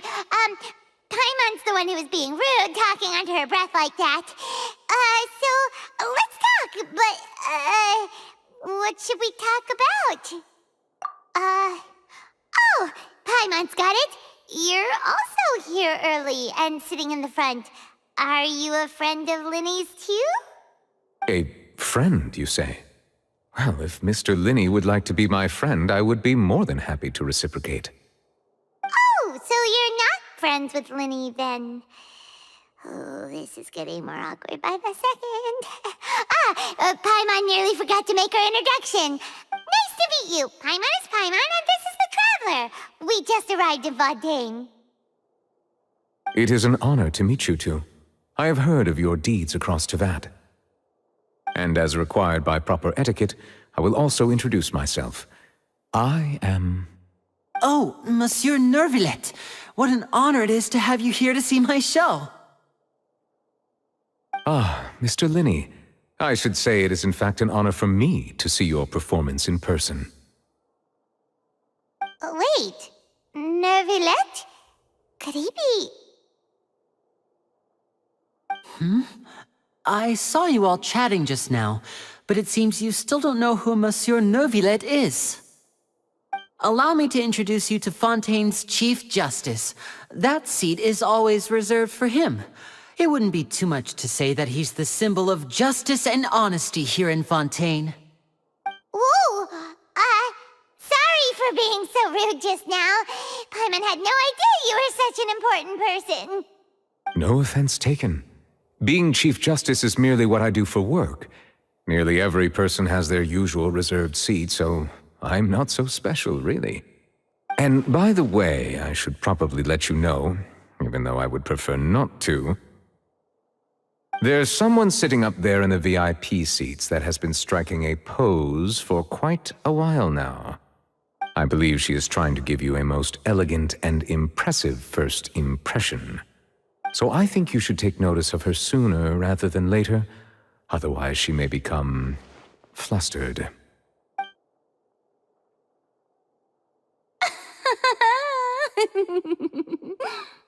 Huh? Oh, it's Furina, the Hydro Archon. Huh. She sure has a smug and satisfied look on her face. Guess she has no idea that you saw right through her act. Very good. That is for the best. No need to pay her any more attention. We may now enjoy the show. Huh?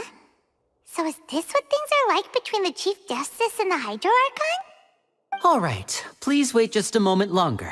I've pretty much finished my preparations, and the performance will start as soon as the audience has made their way to their seats. Yay! The show's finally about to start! Paimon can hardly wait! Paimon's never seen a real live magic show before!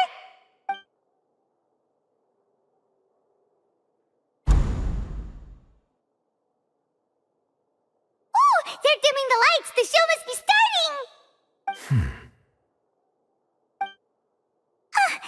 Sorry. Paimon will try to stay quiet. Welcome, one and all, to the Opera Epiclese. I am the star of today's show, Lyney. And over here is my sister, Lynette, who will be working as my wonderful assistant. Please, let's give her a warm welcome. Hello, everyone. I know she may seem to be a little sleepy right now, but that's just a sign that she's nervous. Whatever. Now, some of you may be thinking, two vision holders who can freely manipulate elemental powers performing magic is not true magic at all. So, I would like to take a moment to assure you that elemental powers will have nothing to do with what you will witness on the stage today.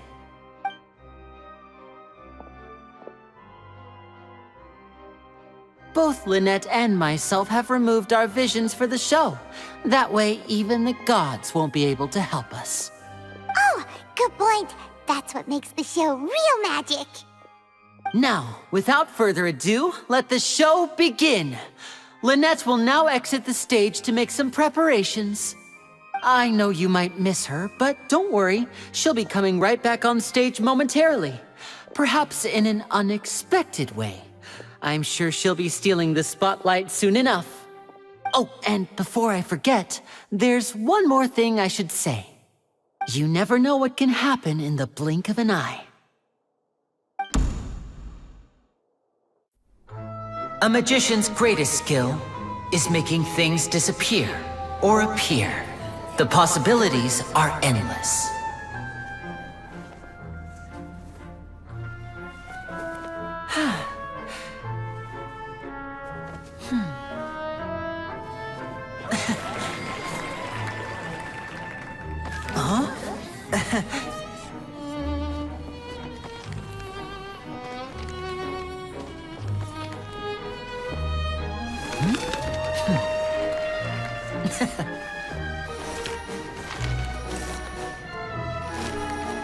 But this isn't what you came for. These little tricks, you've seen them all before. So it's time for something truly extraordinary, don't you think? This one's a little tricky.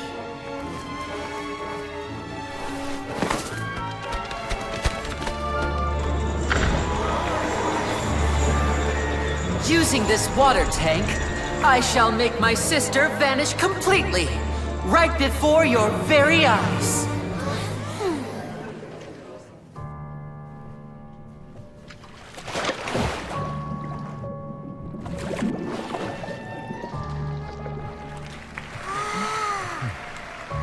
It's actually quite simple.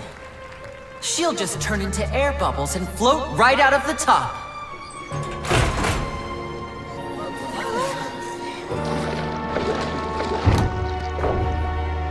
Oh no! I told them to check all the props carefully. With the lid on, even air can't escape. An amateur magician would be getting very nervous right around now. Luckily, it's me on stage, so let me show you what a true virtuoso can do.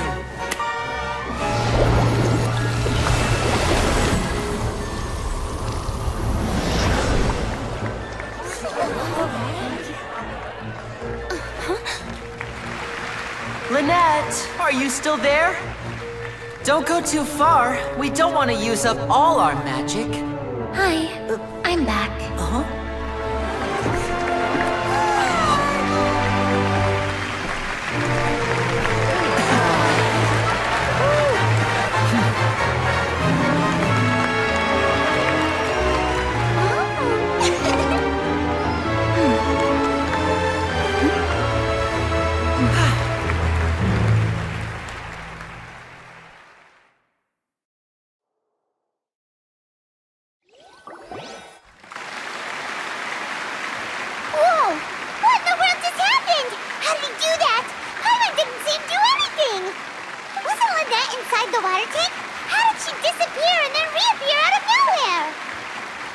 If we could see easily through his tricks, then that would mean that his skills are still lacking. To appreciate magic, you should focus on the show happening on stage, rather than getting caught up in trying to see that which has been intentionally hidden. Guess you're right. Paimon couldn't believe her eyes when Lynette reappeared. Amazing! Thank you everyone. I'm glad you enjoyed that performance. But our magical journey has only just begun. I've prepared even more astonishing surprises for everyone here. The magic of transformation and disappearance can go far beyond what you've just seen. I'm sure many of you are thinking that escaping the water tank was impressive enough, but Lynette is still my assistant after all. In which case, I have ample time to make all necessary preparations. So, for my next trick, I will require the participation of one lucky audience member. Please, if my assistants could bring out the magical boxes now. There are 2 boxes, and only 2 boxes. One is here, and one is there in the aisle among the audience. I'm sure many of our clever audience members have already guessed our next magic trick. A swap! Our lucky audience member and I will each enter a magic box. After 1 minute, we will each emerge from the opposite box. Now please, everyone pay very close attention to the box you see here. Don't give me any chance to make a move. Wow! How's he gonna do this? Hey, do you think this is all magic tricks, or does Lyney have actual superpowers?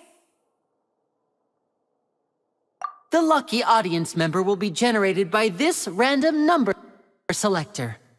It selects numbers entirely at random. Even I don't know who will be chosen to participate. Now then, let's begin. Let me see. Oh, row 7, seat 3. Congratulations! You now have the chance to experience magic firsthand for an entire minute. Please, come forward. My assistant will take you beside the magic box. I'm sorry, it might be a little cramped inside, but no need to feel nervous.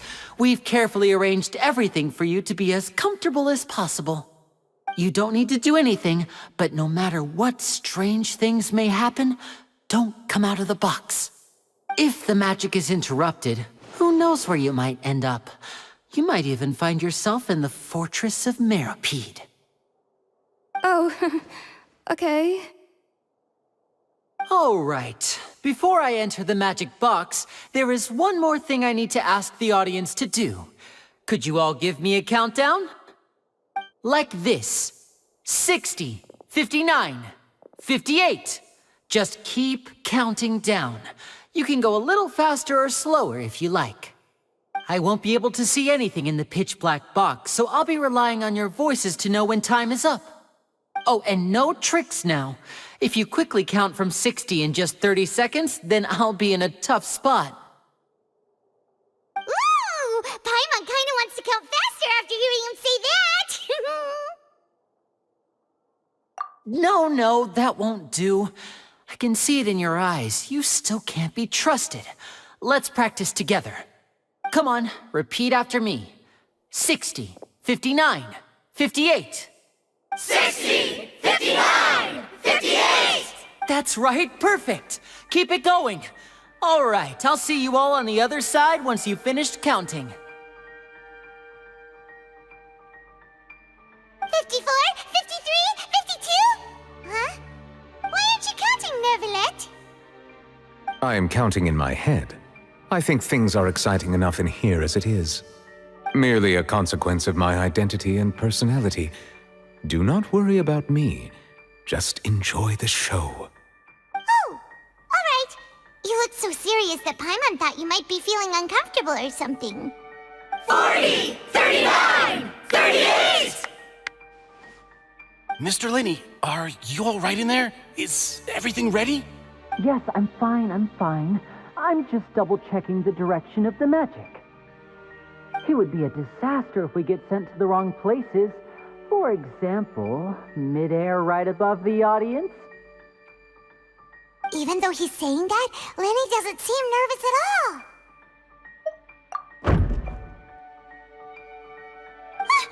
What was that noise? Did you hear it too? Not sure. Anyway, it doesn't seem like anyone's worried about it. 25, 24, 23! What's wrong, Mr. Lyney? I can still hear you moving in there. I seem to have accidentally knocked over a decoration. I'm trying to fix it, but it's pitch black in here. I can't tell left from right. Never mind the decorations. There's no time for that. The show is what's important. No, that's unacceptable. I want my show to be perfect. Don't worry, we still have 20 seconds. Hear them counting? 19, 18, 17! It seems things aren't quite going as planned. I apologize, everyone. It feels like you're all starting to count faster, but that's all right. I know it can be tiring to do such a long countdown. 10 seconds and change is still plenty of time. 10! Almost there now. Whew. Swapping two people is harder work than you might think. Even a master magician like me can't guarantee I'll get it right the first time. Hey, wait! Is this the back one? I can't tell. They both look the same inside. Huh? No, that's not it. I'll try again. 7! Hey, slow down! Honestly! 5! 4! count! 0!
Is this part of the show?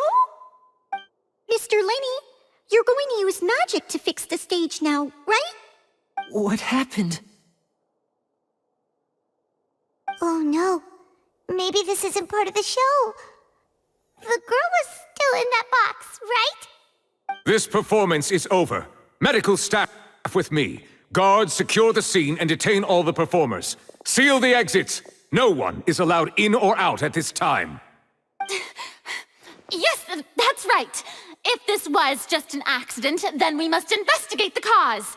But if this was all part of some scheme, then those accountable will not escape the judgment of the God of Justice! No need to be alarmed, you two. We'll get to the bottom of this soon enough.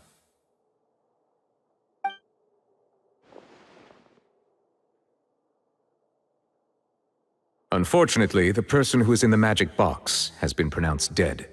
His name was Cowell, one of the assistants in Lyney's magic troupe. Apparently, the fireworks on stage ignited the ropes that were suspending the water tank, which then caused the tank to fall onto the stage.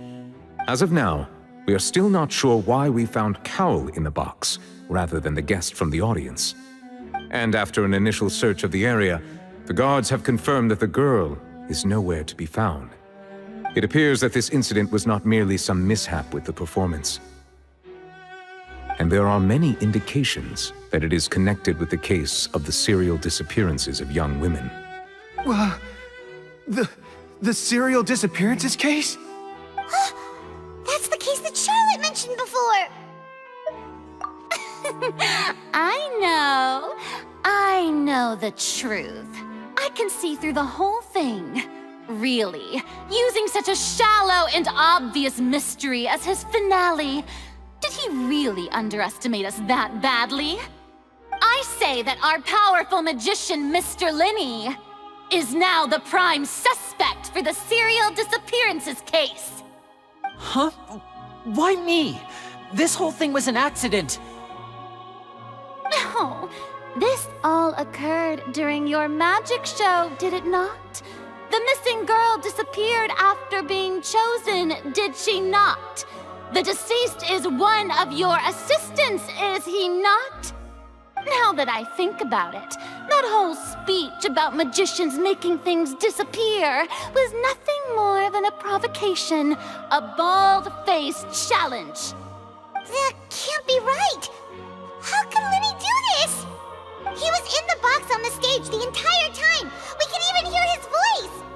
Besides, before the show, he told us that he would like to catch the criminal behind the disappearances!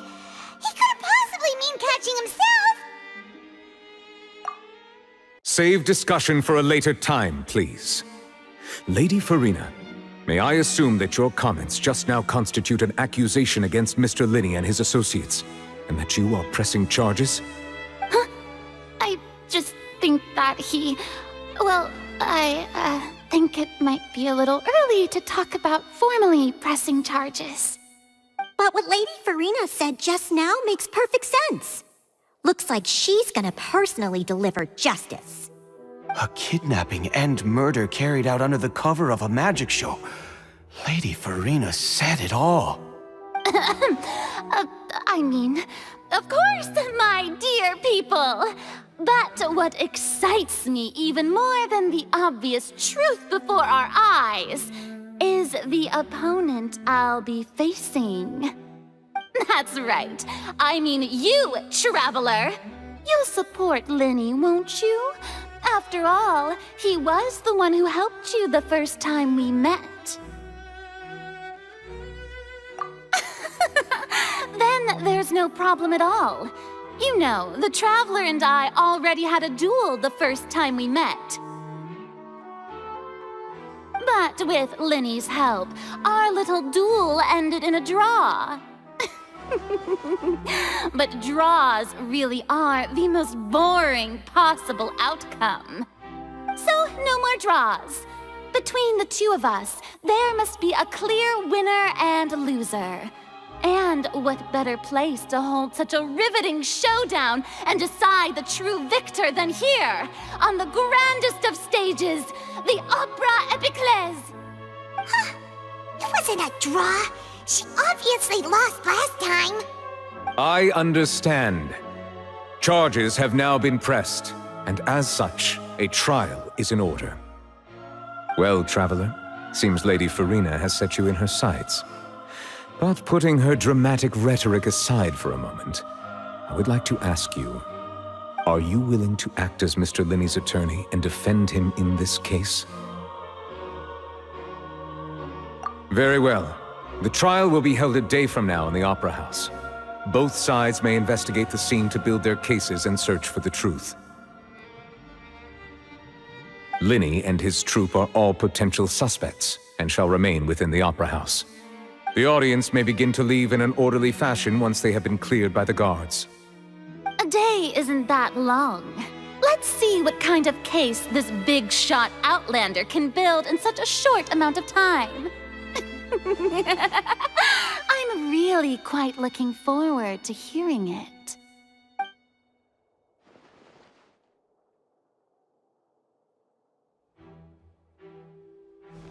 Lyney! Sorry about everything that happened just now. Were you frightened? Of course! Who wouldn't be scared after witnessing an accident like that? Yeah, I'm a little shaken up myself. How could this happen? And poor Cal. I know you already claimed that you would defend me, but now it's just us talking. Tell me, do you think I could possibly be the murderer? Good to hear. Thank you so much for trusting me. I'm sure everyone sees me as the biggest suspect at this point. But if you ask me, the whole thing is mysteries layered upon mysteries, such that all that's left is confusion. I don't know whether what happened there on the stage was purely an accident or not, and I don't know why poor Cal was in the box. As for how that girl chosen from the audience could suddenly disappear, I'm afraid I don't have any answers either. If someone tampered with my performance, then we need to figure out what they did. Even a skilled and knowledgeable magician like myself couldn't pull all that off in just 1 minute.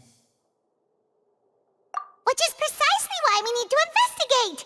As this book says, the impossible could not have happened. Whatever happened must have been that which is possible. Paimon bought them when we were reading at the bookshop in the city earlier. Pretty cool, huh? Don't worry, Paimon used her own savings to buy them. It wasn't from our travel funds. I think they look cute on you, Paimon. You have good taste, Lynette! That's the right attitude. Feeling depressed isn't going to help me now. I need to get back to my normal self. But with the guards watching our every move, it's going to be especially difficult for Lynette and I to prove our own innocence. Good thing you agreed to be our attorneys. Thanks for that. We'll be counting on you. Yes, thank you so much. Yeah, just leave it to us. Oh, since we're going to start investigating, Paimon has a question first. Where did Lynette go during the performance? Ah, well, I'm afraid that would involve some of our essential trade secrets as magicians. The secrets behind our magic are past saving, Lyney. I suppose you're right. The truth behind our tricks is going to be important evidence that will be weighted during the trial. 'Tis truly a pity. As a magician, our magic show is a work of art. We've poured countless hours and spared no effort in perfecting it. But if revealing our secrets will help you uncover the truth behind what happened, then it will be well worth it. We should go somewhere else if we're going to discuss our magic tricks. We'll go speak with the guards, and in the meantime, you can go investigate the stage and the seating areas. Alright, let's go have a look while the investigation teams are still here. Detective Paimon is on the case!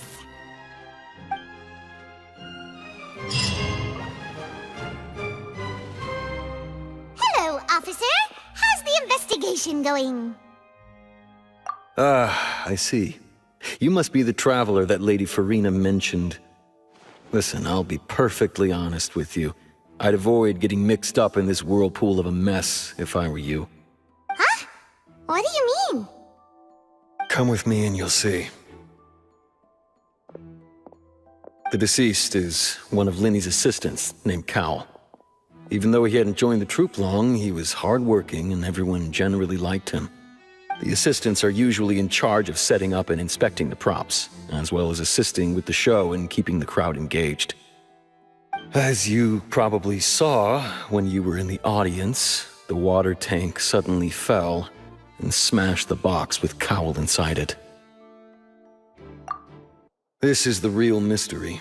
We've already searched the scene and were unable to find any traces of the girl. However, if you look carefully, the box was positioned directly under the water tank. The ropes holding the tank were then burned by the pyrotechnics on stage, causing them to snap. All these factors lining up so perfectly makes it hard to see this as a mere accident. If anything, the more logical explanation is that the whole incident was intentionally planned, and Lyney is the most likely person to have access to all these areas. But he doesn't have a motive! Are you both good friends of his? Well, you can't say we're good friends, but we've known each other for a little while. So in just a short time, he was not only able to win your trust, but even convince you to act as his attorneys. I know there's no such thing as magic. The real trick of a magician is holding the audience in the palm of their hand. I've seen a lot of cases, and I can tell you that people are the least reliable kind of evidence. Sorry, I tend to be pretty straightforward. Just know that I'm warning you for your own good. Anyway, you may investigate the scene of the crime yourselves if you're curious. Who knows, maybe you'll be able to come up with some new evidence.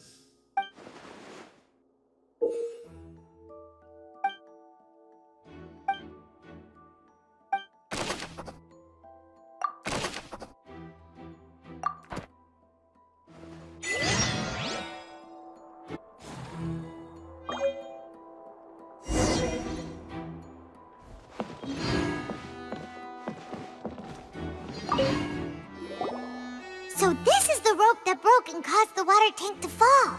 The rope looks pretty durable. How can it be burned through so quickly by fireworks? Why are you suddenly so serious, Traveler?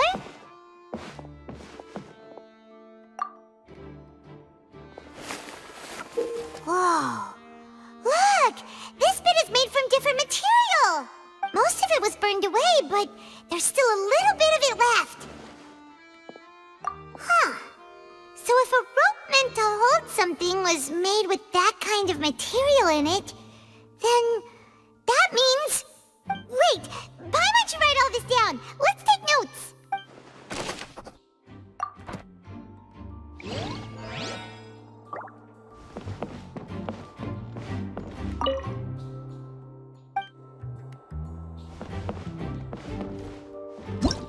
Whoever the murderer was, they must have made preparations well beforehand. This rope was obviously tampered with. Why would it be him? How strange.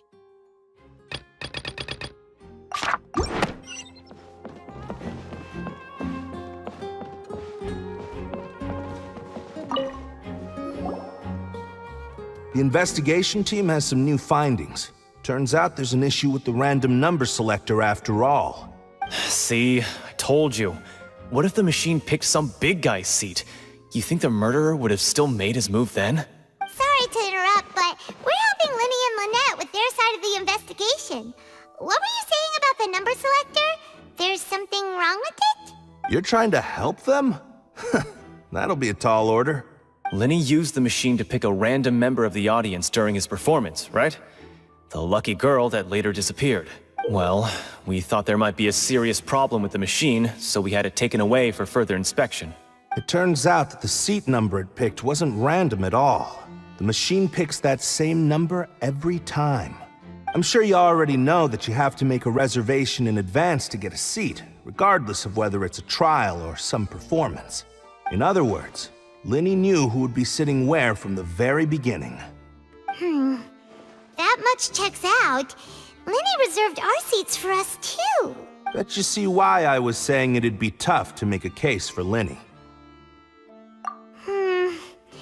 Even though it's bad for Lyney's case, Paimon had better write it down.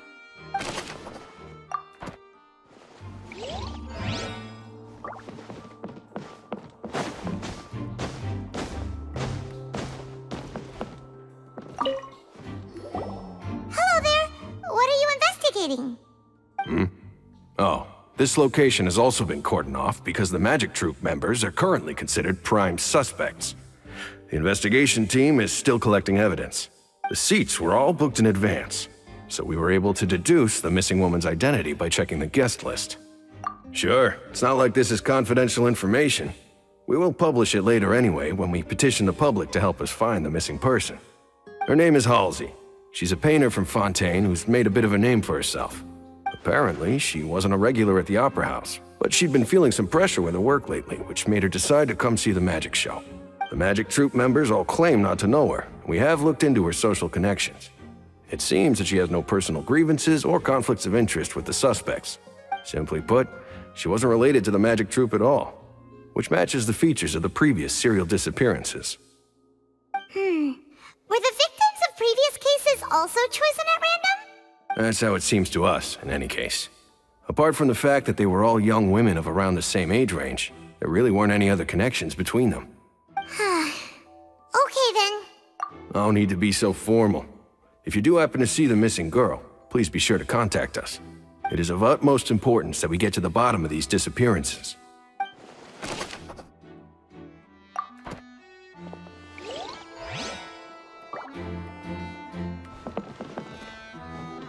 Why would it be him? Whoever the murderer was. This rope with people needed to register and reserve a seat for the show.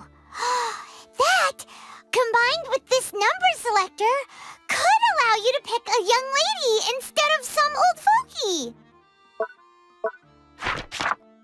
Gosh, no wonder the serial disappearances never got solved.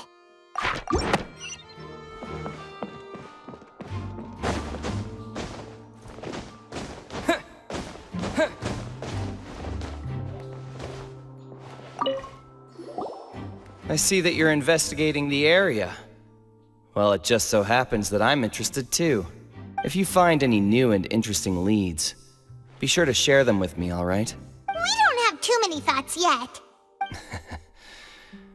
Then why don't I tell you my hypothesis first? The way I see it. And I'll start it with that loud thud. The thud? Oh, you mean the sound that happened during the countdown? Yes, exactly. It wasn't terribly loud, but I suspect that most people heard it. It's just that everyone was awaiting the results of Lyney's trick with bated breath, so no one paid it much mind. But now that the incident has happened, the thud has become an important clue. That makes sense. So, what do you make of it? I'm of the opinion that it may have been the sound of Lyney's accomplice, Lynette perhaps, jumping atop the water tank or something like that. And when the pyrotechnics went off, she cut the rope, sending the water tank crashing down. But wasn't the noise we heard too loud for that? Perhaps the balance wasn't right, leading to a particularly rough landing. Oh, that's true. I suppose I must reconsider. That does remind Paimon, though. What was with that sound?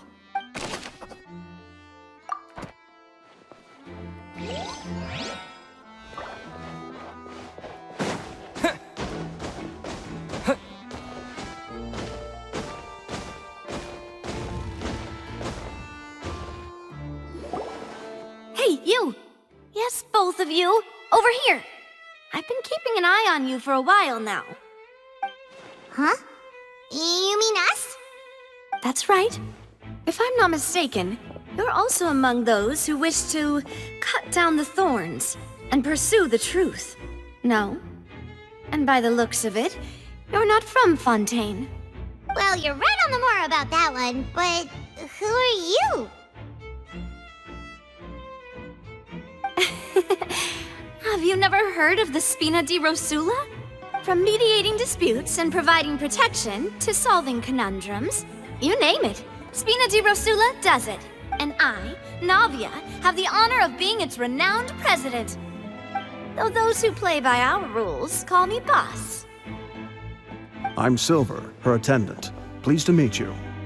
And I'm Melus. Demoiselle's various daily needs and affairs are under my purview. Huh? Boss? Demoiselle? What gives with the names? Well, I am the second generation president. Melus and the others are still used to my previous title. My apologies, Demoiselle. Should you prefer, boss, I will endeavor to use that instead. No, no need. You don't have to call me boss. Just Navia is fine. Okay, if you say so. Not that we're members of Spina di Rosula anyway. All merely trifling details. Never mind. Now, back to the situation at hand. That's right. I've always kept an eye on the serial disappearance cases. My interest stems from a matter back from my father's time. Judging from the look of things, I find Lyney an unlikely mastermind. Really? We think so too! That's why we're looking for clues now. But how did you come to that conclusion? Intuition, naturally. My unparalleled intuition. Furina sure was quick to point the finger at Lyney without any decisive evidence whatsoever, wasn't she? But that's not uncommon for her. If you remember, the Justice had to interrupt her and ask if she was pressing charges just to keep her from getting carried away. Anyway, a trial begins the moment someone levels charges. And, of course, there was no way Furina was going to back down in that situation. Sounds more like you just don't trust the Hydro Archon. Well, what's your opinion? I must admit that she can be interesting at times, but liking her doesn't mean that I'll blindly agree with her. All right, I've answered your question. Now, it's time you answer mine. Wait a minute, did that answer count? Well, I say it does. But don't worry, you won't hear any pointless questions from me. In your opinion, do you think it's right to treat a trial like it's an opera? Well? And why would that be?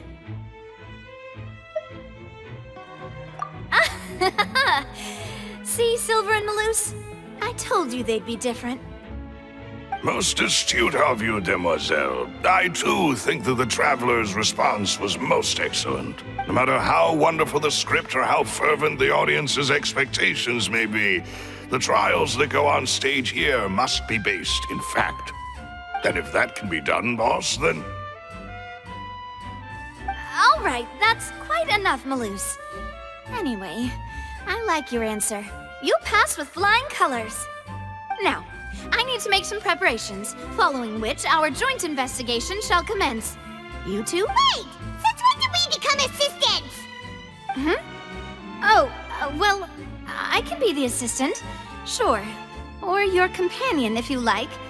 I'm really not that fussy. That's more like it. Far be it from me to brag, but I believe that Demoiselle's intuition will be instrumental in uncovering the truth. You wish to save a friend from false accusations, and we wish to unravel the disappearances. In this sense, our goals are aligned. You have a point. You're quite the talker, aren't you, mister? And what about you over there? What do you think? You seem like you've got something on your mind. I have nothing to add. Oh, alrighty then. We'll be making some preparations first. Just be sure to let us know if they start revealing Lyney's tricks. Thanks!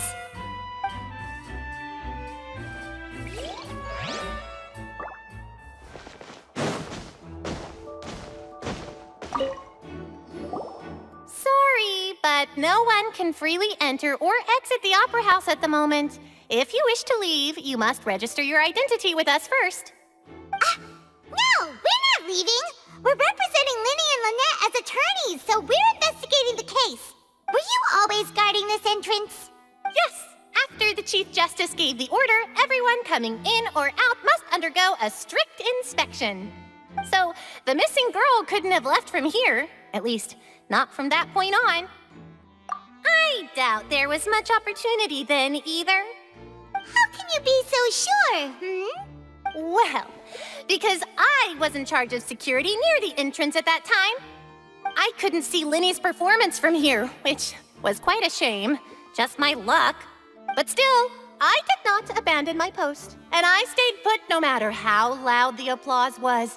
If someone had so much as even approached the door, I would have noticed it, let alone if they had tried to leave. We Melusines are good at that sort of thing, you know.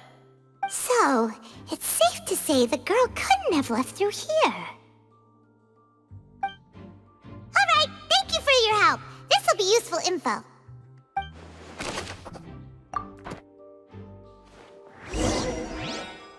We've checked everything of note here at the performance venue. Paimon wonders how Lyney's discussion with the guards is going. Let's go see, shall we? Understood. Then I will be going with you. Just so you're aware, I will be monitoring your actions and making notes as necessary. Very good. Thanks for being so agreeable. I'd pull a rose out of my hat as a gift for you if I could. You may spare the pleasantries. I'm just doing my job. You've arrived. Who's this? Me? I'm Spina di Rosula's guardian angel.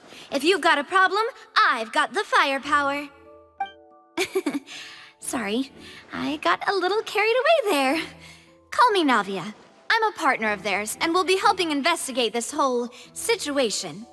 And these are my companions. Would you mind if they join as well? Fine by me. Oh, new helpers? I would be most grateful. Well, let's just say we're tagging along. It's not every day you get to see the secrets behind magic performed on such a large scale. I appreciate your kind interest. Come with me. We'll be heading below stage. Huh? Below stage? Yes, a world of secrets is hidden beneath this magic box, prepared specifically for this switcheroo trick. But before I reveal everything, you should have a look first. Notice anything strange here?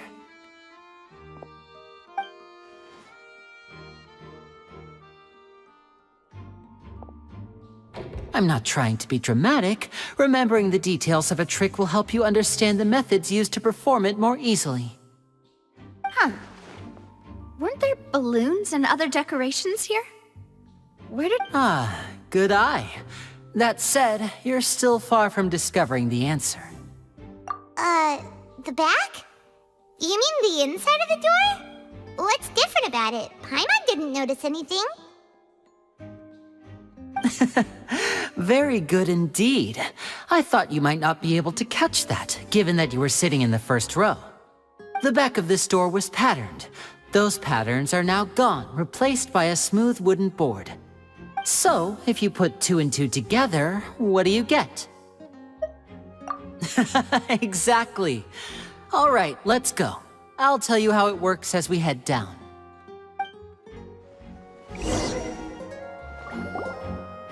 Oh, so there was a passageway under the magic box! I knew you'd figure out most of it as soon as you saw this place. The 2 magic boxes are positioned right above the 2 entrances of the tunnel. See this flatbed trolley? The box with the lucky audience member in it would be shuttled over to the other side using the trolley. This trolley can raise and lower and even rotate, ensuring that the box will face in the right direction. I see. So that's the purpose of the box inside another box. Precisely. The inner box would descend after the audience member was put inside and be moved along the trolley, all while the outer box would remain on stage as if nothing had ever changed. So that's how you did it! Once the box was lowered, the trolley would store some energy through this device here, with which it would complete the rest of the steps. The audience member would only be able to feel some slight movements in the dark, and by the time she walked out, she would already be back on stage. Right! You were talking that whole time, and you even came out for a moment near the end! Ah, yes. A phonograph operated by Lynette was used to achieve that effect. My assistant and I had already scripted our conversation beforehand. When the countdown began, I had already gone to the opposite box via a tunnel using that ladder. And what about Lynette? Where was she? I was in the mezzanine space in the back of the box. Oh, interesting! That's how we were able to coordinate Lyney's lines with the assistant. And, by the way, I was the one who walked out of the box at the end. I mean, we are twins. All it takes is a change of clothes and no one can tell who's who. And that's my favorite part of this trick. Only Lynette and I can perform it. So that's how it all worked! Wow, every detail you revealed was more amazing than the last! Lynette would briefly walk out of the box and then go back in, jumping into the tunnel and escaping before the box on the trolley could finish ascending. And then I walk out of the other box in the audience area, and the trick would be complete. The operative word here being would. But as you saw, Cal was in the box, not our audience member. She, on the other hand, mysteriously vanished. We really don't know how that happened. If not for that interlude, this would have been an astonishing trick. I probably never would have figured out how you pulled it off. And yet, to think that someone was able to use this magic trick to commit a crime. Could we have a look around? I think we can come up with some more leads. This is the scene of the crime, so Lyney and Lynette are not permitted to stay here. I'll escort them back up. Yes, of course. No need to be so strict now. I won't disappear into thin air, you know. Thanks, everyone. We're counting on you.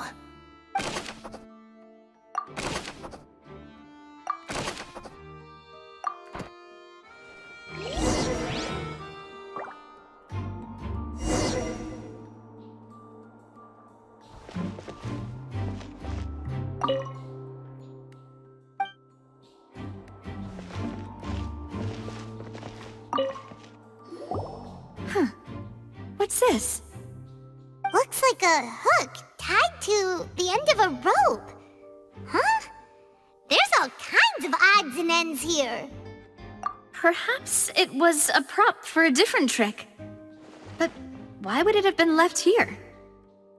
Whatever it is, let's make a note of it first.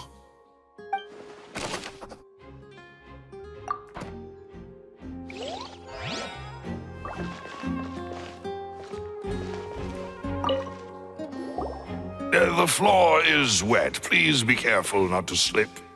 Speaking of which, why would there be water here? Oh, Paimon knows! It's one of those tricks where you pour water into a jug and then flip the jug over only for the water to disappear?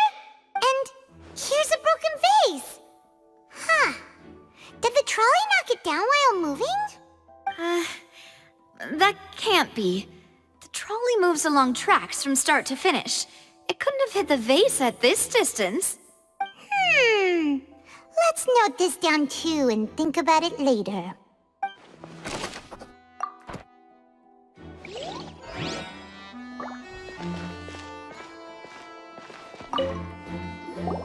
Oh, these are the clothes that the lady chosen from the audience was wearing, right? Her clothes are here, but she's nowhere to be found. Right. And do you really need to do that if you're kidnapping them? Ugh, this is so confusing. Paimon doesn't want to be a detective anymore.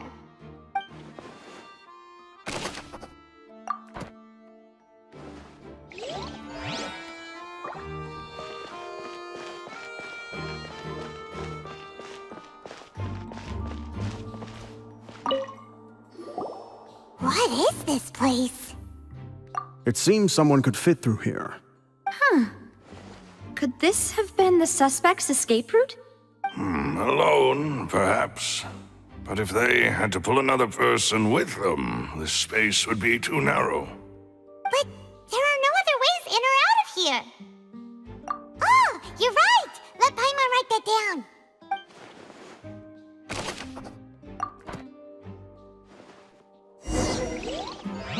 Seems we're just about done investigating down here. Yes. Let's head back up.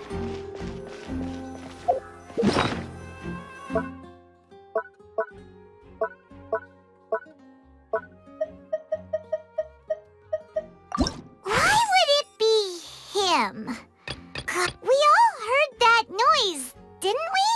The performance would not have been visible from where the doors were guarded. Well, there was no chance Paimon could have seen that the box had 2 layers. And that's why only the 2 of them can perform this trick. Digging a tunnel just for a magic trick? Whew, that must have been a lot of work. That size wouldn't have been a problem for Paimon. Whoever the murderer... This is probably a prop, too. Oh, looks like it could hook onto a lot of things. Like the Traveler's fishing rod! This flower vase is probably a prop for the show. But it also could have been used in the crime. Paimon doesn't get this at all. You think about it for a bit, Traveler.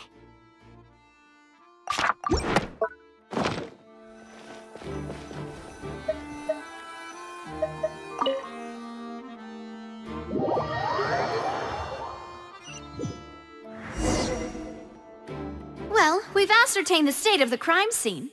Let's find a place to sort out our findings once Malus returns. It seems to me that there are several things that don't add up here. Apologies for the wait, demoiselle. So, what did the guards say? Did the criminal escape through the vent? They believe the odds of that are very low, since the vent leads to the Opera House's basement. The guards have checked the area carefully. No one left through the basement during the performance or after the incident, and no one was found hiding there.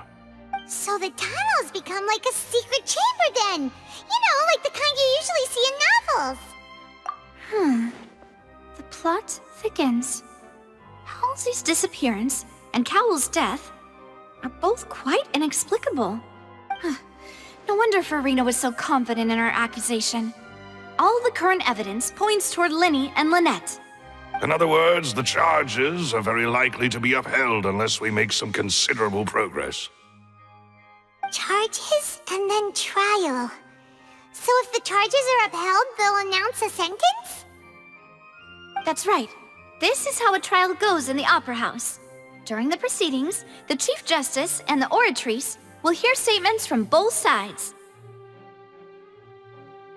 That's right. This is how indemnitium is produced. The statements from both sides, the defenses from attorneys, witness testimonies, and even the audience's emotions will all be projected on the Oratrice. To put it simply, it's as if the Oratrice has its own will, and is a judge in its own right. This also precludes any kind of favoritism on the part of the Chief Justice. Not that this has ever happened anyway. Once both sides have finished speaking, the Chief Justice will make his final decision.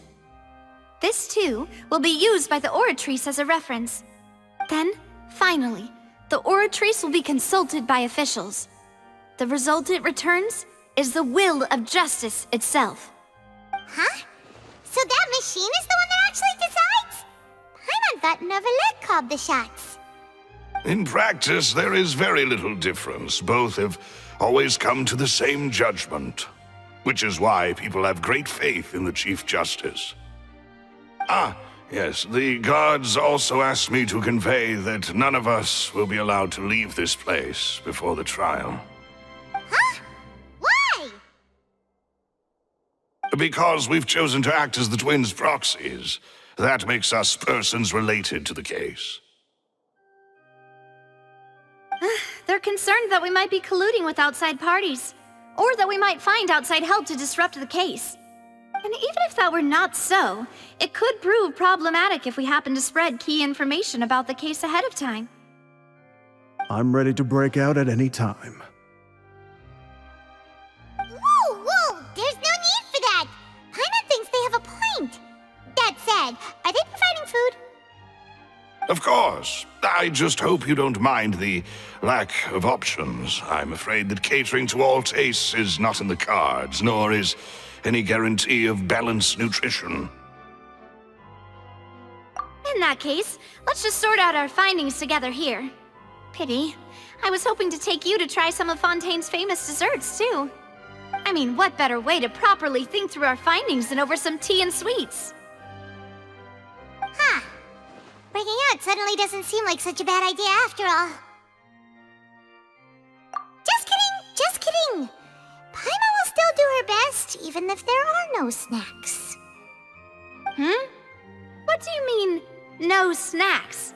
Of course we'll have snacks. If we cannot buy some, then we'll simply make some. Huh? Here? But how? Understood, demoiselle. Everyone, please come with me.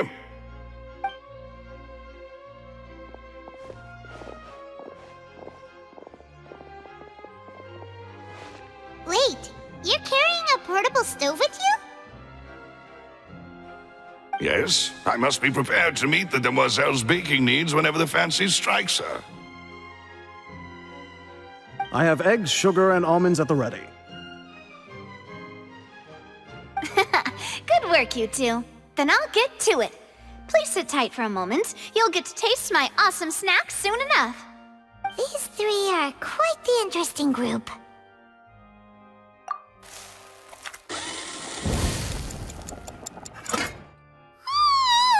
And Paimon thought it smelled good while it was still in the oven! Oh, it's even better now. Paimon can't stop drooling. From the way you had these two guys carrying all that stuff around, Paimon thought you'd have them do more during the baking process. But you ended up doing the entire thing by yourself! Beating the egg whites, grinding almonds, everything! I was applauding. And I was giving encouraging smiles.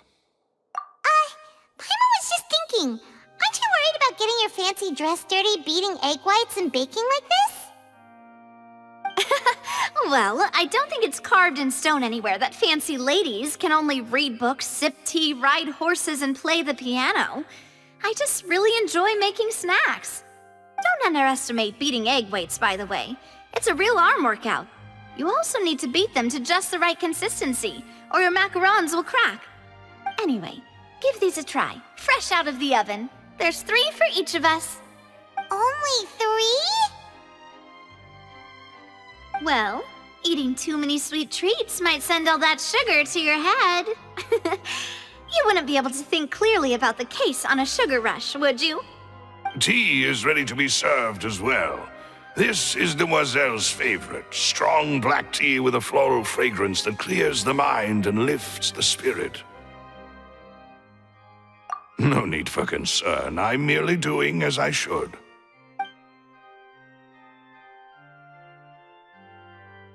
All right then.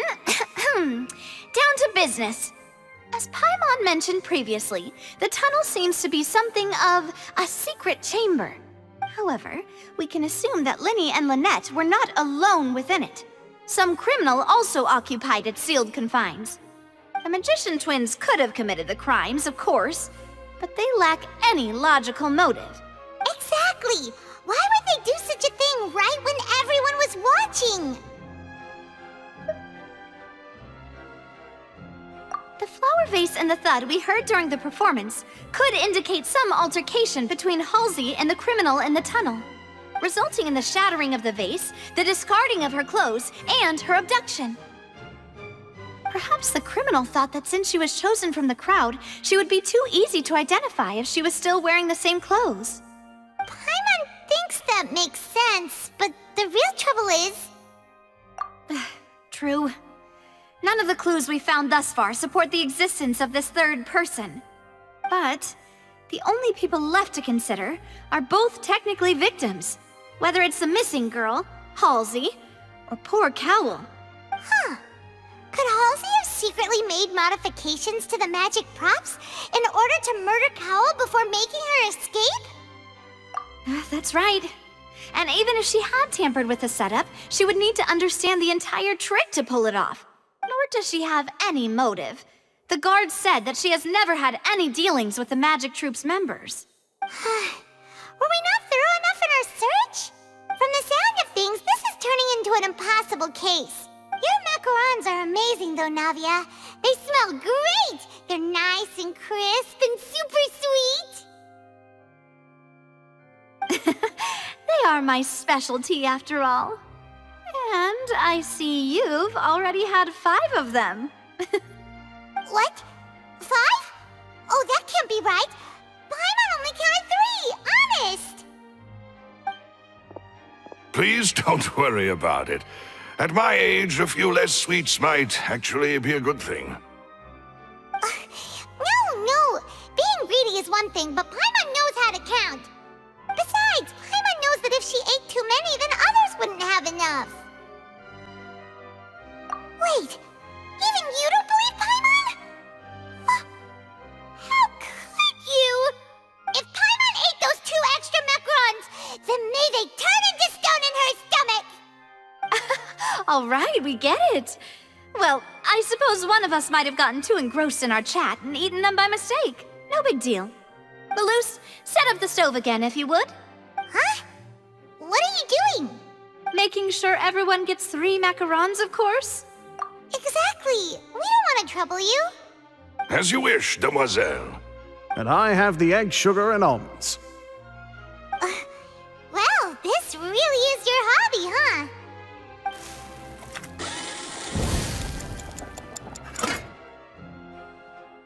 Well, that's it for snack time. I'm going to have another look around the area. I don't know what we're looking for yet, but we've still got some time. As attorneys, I suggest the 2 of you think the case over again. It would be awkward if you got all tongue-tied on stage during the trial. Alright, thanks for your help, and for the snacks. It was nothing. A small task for the Spina di Rosula. Silver, Malus, it's time to go. I'll be back if I find anything new.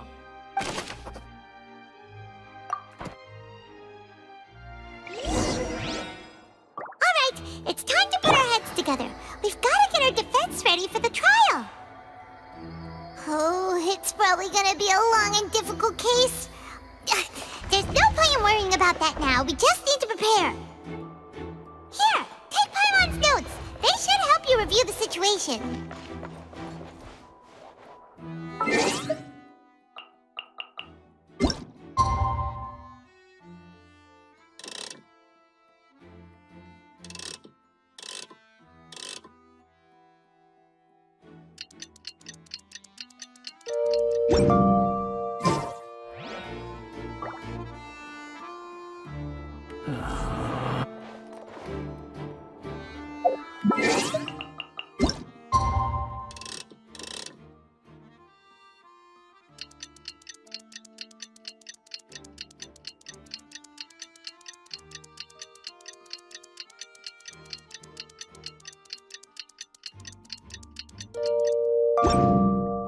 There's no need to exchange pleasantries.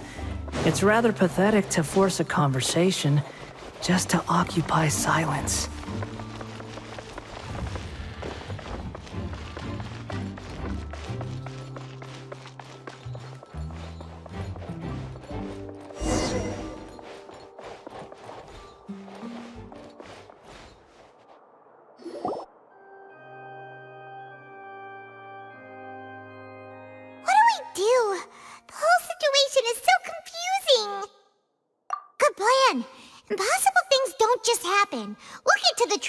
Or another. Just relax. Even if everyone else suspects Lyney and Lynette, at least we will be supporting them from the stands. Besides, I doubt Furina understands any more about what happened than we do. Thanks, Navia. Well, we'll be going then. Best of luck to you.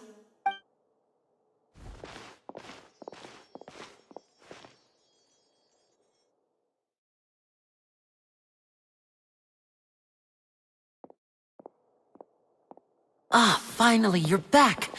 Well, how did your investigation go? To be honest, you might be disappointed. No. We're already very grateful that you were willing to help. Well now, don't you all look disappointed? Don't tell me that your investigation came up empty-handed. That was to be expected, of course. The guilty can never produce proof of their innocence. But don't let that stop you. I shall be terribly disappointed should you, my most anticipated foe, concede so easily. Since both parties are present, I declare that the trial regarding the magic show incident is now in session. Firstly, in order for the audience to understand the causes and results of the incident, could we please have Mr. Lyney explain the trick? Yes, of course. I will explain while Lynette demonstrates on stage. All the necessary items have been prepared.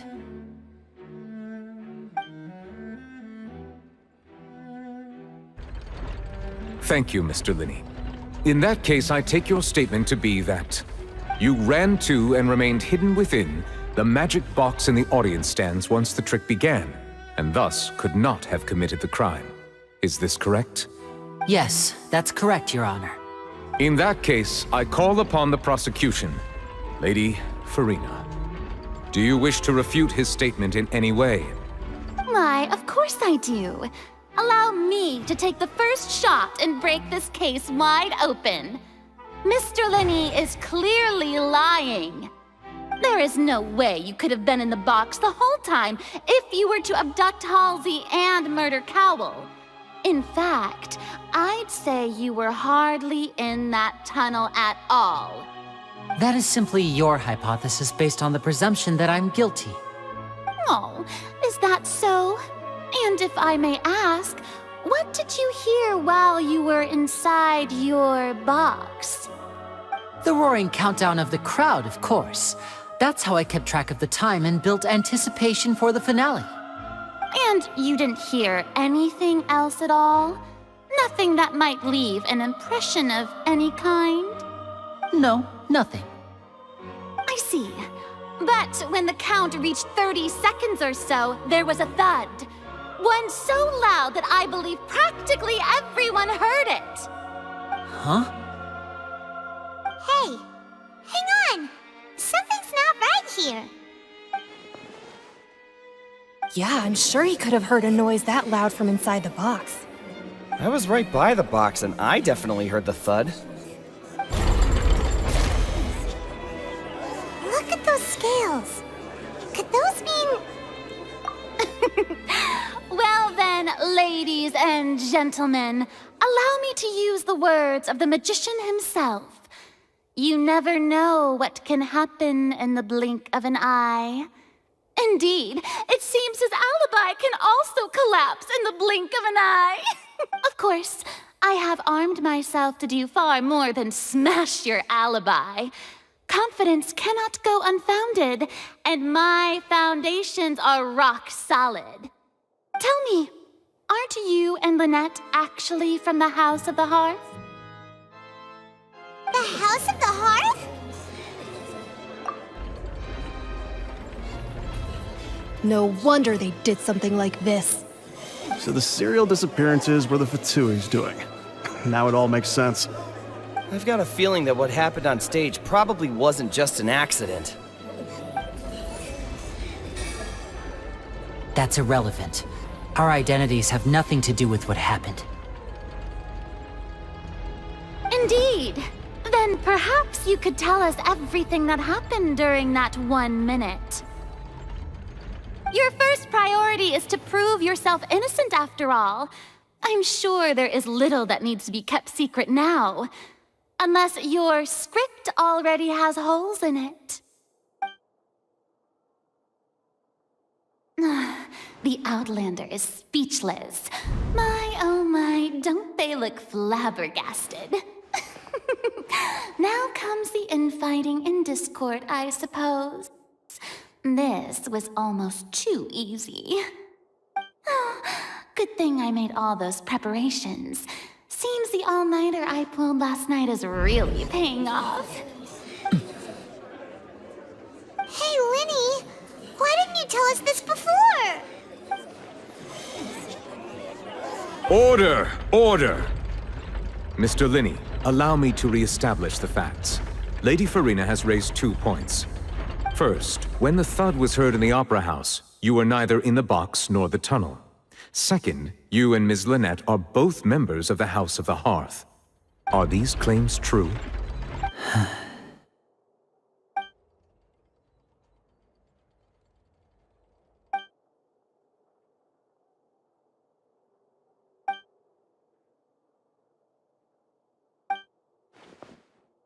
Please answer my question, Mr. Lyney. I'm sorry. Yes, they're true, Your Honor. I knew it! Well, that's it. We might as well move on to the sentencing already. What should we do now? Granted. In that case, what is your request? Is that really necessary? They're already as good as guilty. The defendant deceived their own attorneys. What is there left to discuss? Order! Order, I say! Your request is reasonable, and we shall adjourn. This trial will reconvene in 1 hour. So you would stick to Mr. Lyney's defense even after knowing what you do now? You certainly have more professionalism than I thought. In that case, my dear audience, let's allow the joy of victory to steep for a little while longer.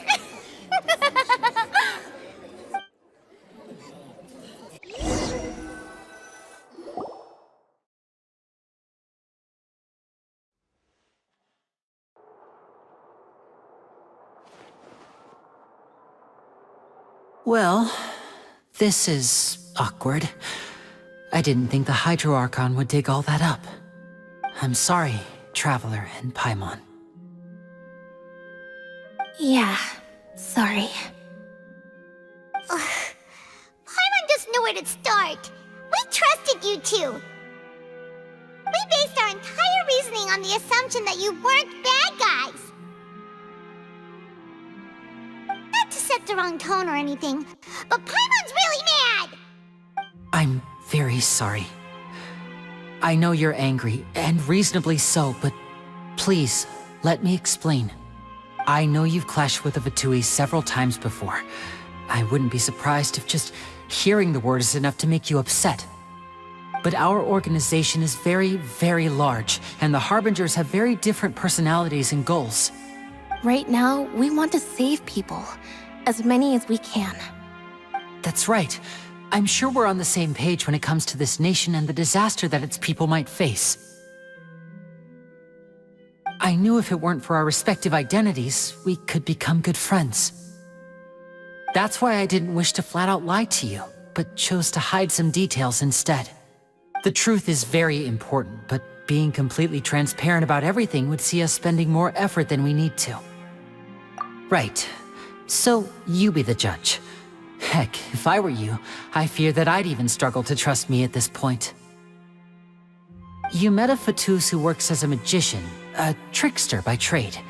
All by coincidence, too. But still, I'm asking you to trust me. I am no criminal.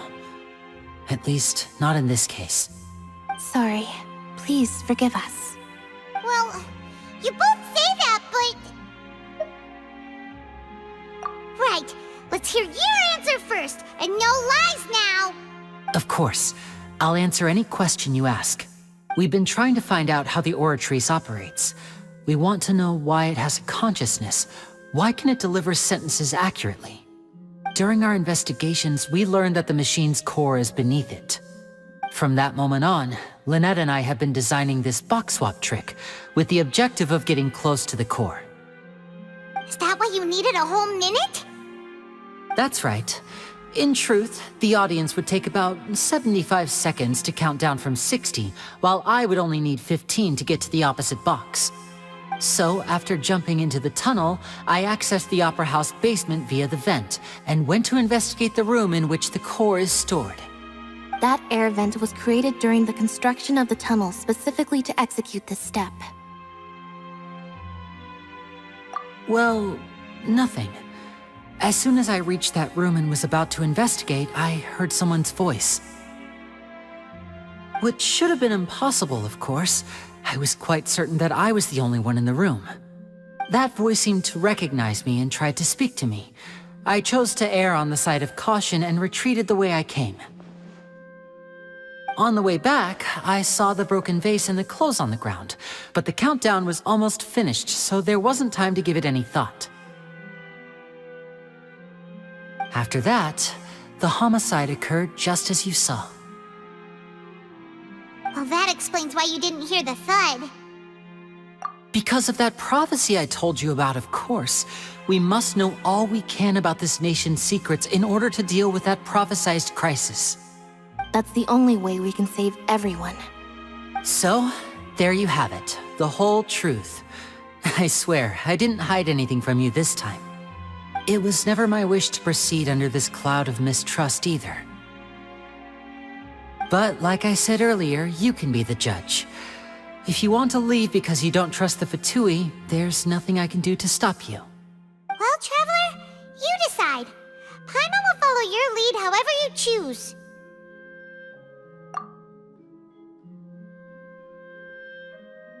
Okay, thank you. Thanks for giving us a chance. The current problem is that the scales are tipped pretty badly against you two. If we want to refute the Hydro Archon's accusations, we're gonna need a seriously watertight defense.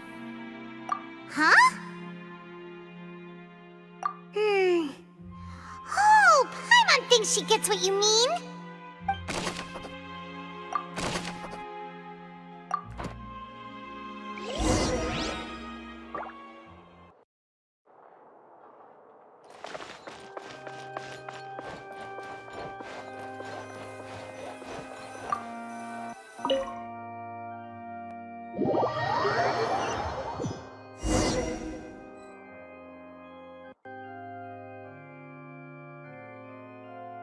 Both parties have returned to their positions. Let us continue the trial. When last we left off, Mr. Lyney acknowledged the new evidence presented by Lady Furina as fact. Therefore, Lady Furina may continue stating her reconstruction of the events. Ugh, that took long enough. Now then, if everyone would lend me their attention. At this stage, let's revisit that scene from Lyney's perspective.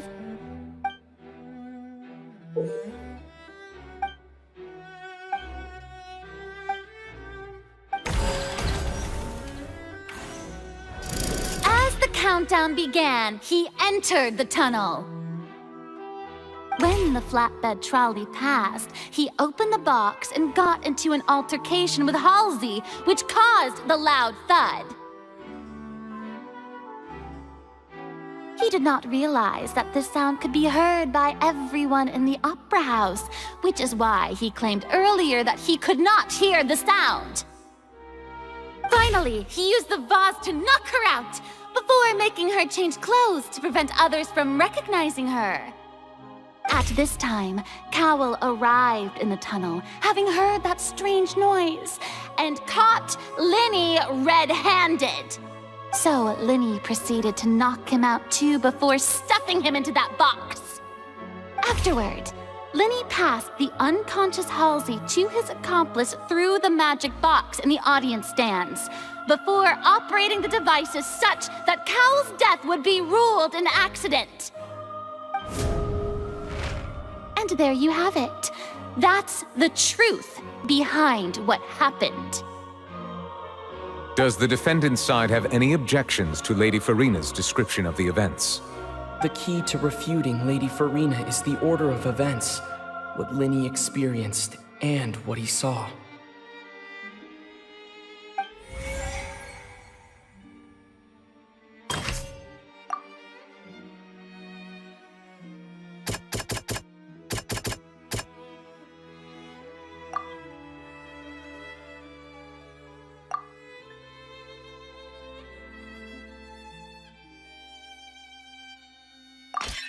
According to Lyney, he left via the vent after entering the tunnel.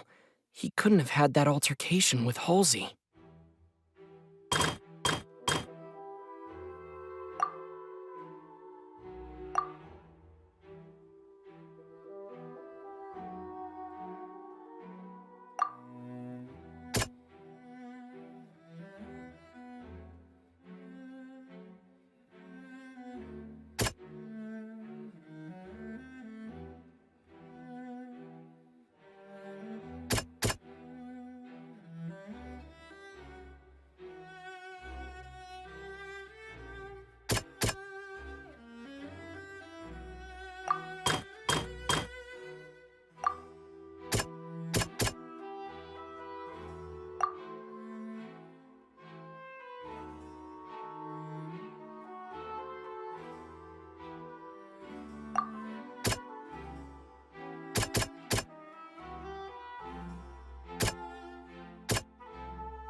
See.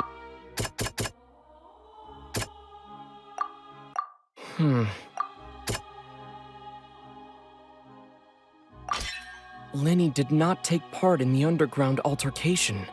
He only witnessed traces of the aftermath.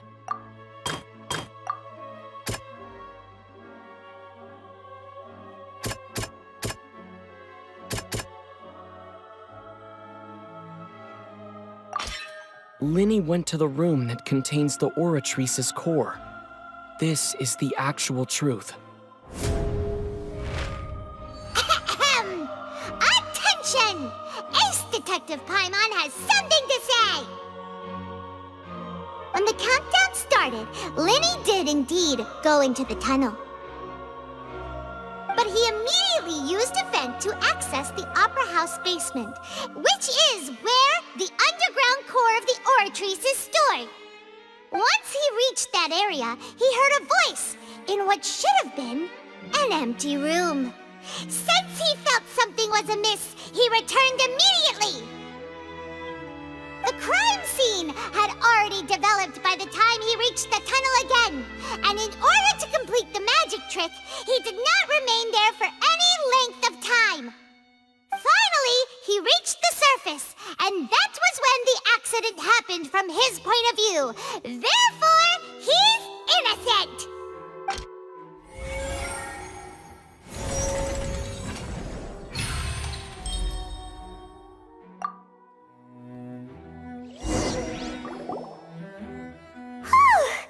Paimon did it! Paimon actually managed to say all that! Oh, wasn't it awesome? In other words, you believe that he knew nothing of the incident? That's right! My reasoning? If that's the case, then if Cowell hadn't entered the tunnel, who was the entire setup meant to kill? Assuming that what you say is true, Lyney only needed to kidnap the young girl to cause a new disappearance case. What would the point of killing someone on stage be? Oh, they have a point. That's right, you tell him!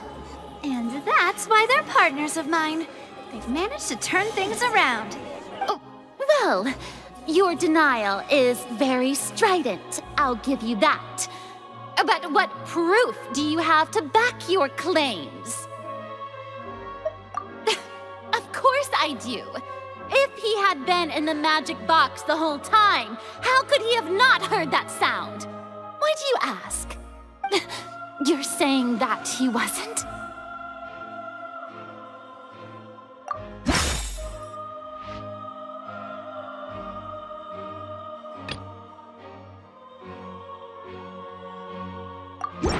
Are you sure we don't need to give this more thought?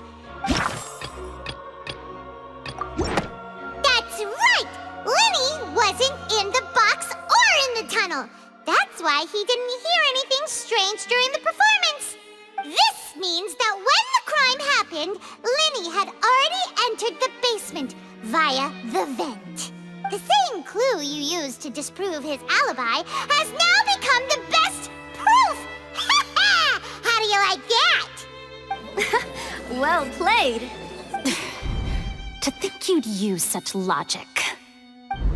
Well then, if it wasn't Lyney who committed the crimes, then who was it?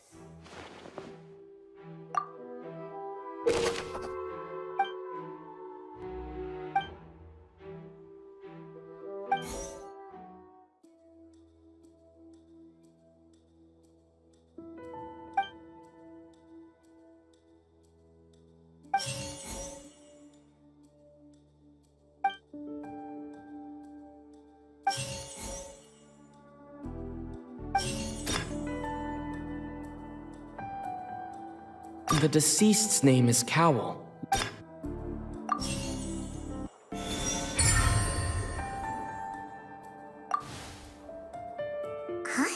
Huh? That can't be right. Are you serious? The killer was, in fact, Cowell, the deceased! Oh, is so? How interesting! Let's hear your reasoning then. What I must do next is recreate the truth. What Cowell did, and how he went from would-be perpetrator to victim.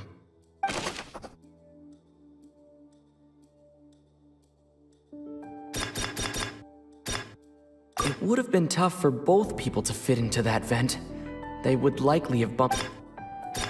Lyney was not in the tunnel at that moment. Halsey's clothing was in the tunnel, so there must have been some fear that she would attract attention.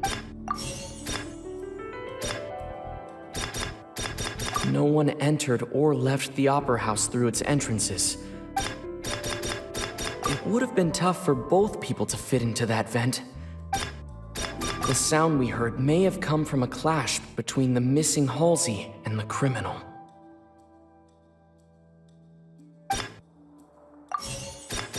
The deceased's name is Cowell, Lyney.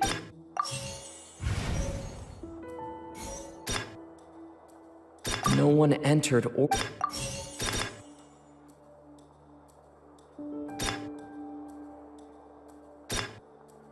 It would have been tough for... Halsey's clothing was in... The deceased's name is... No one entered or left the... The sound we heard may have...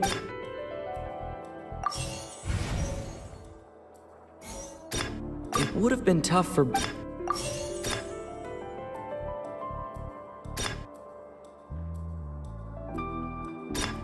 Halsey's clothing was...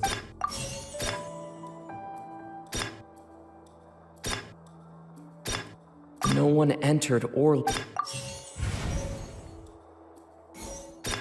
The sound we heard may have... The deceased's name is Cowell. It would have been tough for both...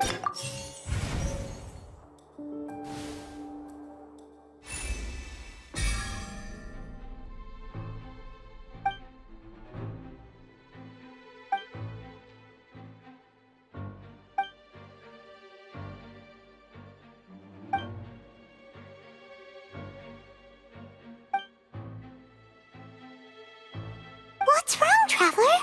Are you still having trouble figuring things out? I see how it is. So this was all just a bluff. And here I thought you had something to show for it. But it seems you're still far from the truth. Look, since we're at a dead end, why not consider a different track? Just like the trick as it transpired, the end result must have been utterly different from the magician's initial design. If only we knew how Halsey disappeared. Well, that would be nice, but the tunnel only has 3 exits, and none of them seem very likely. And it's not like this is a magic trick where you can just make a real live person disappear. You know, like you did from that water tank, Lynette. Excuse my interruption, dear opponents, but do you not see that the crowd is growing impatient? There is no greater sin in this opera house than an awkward delay in the performance.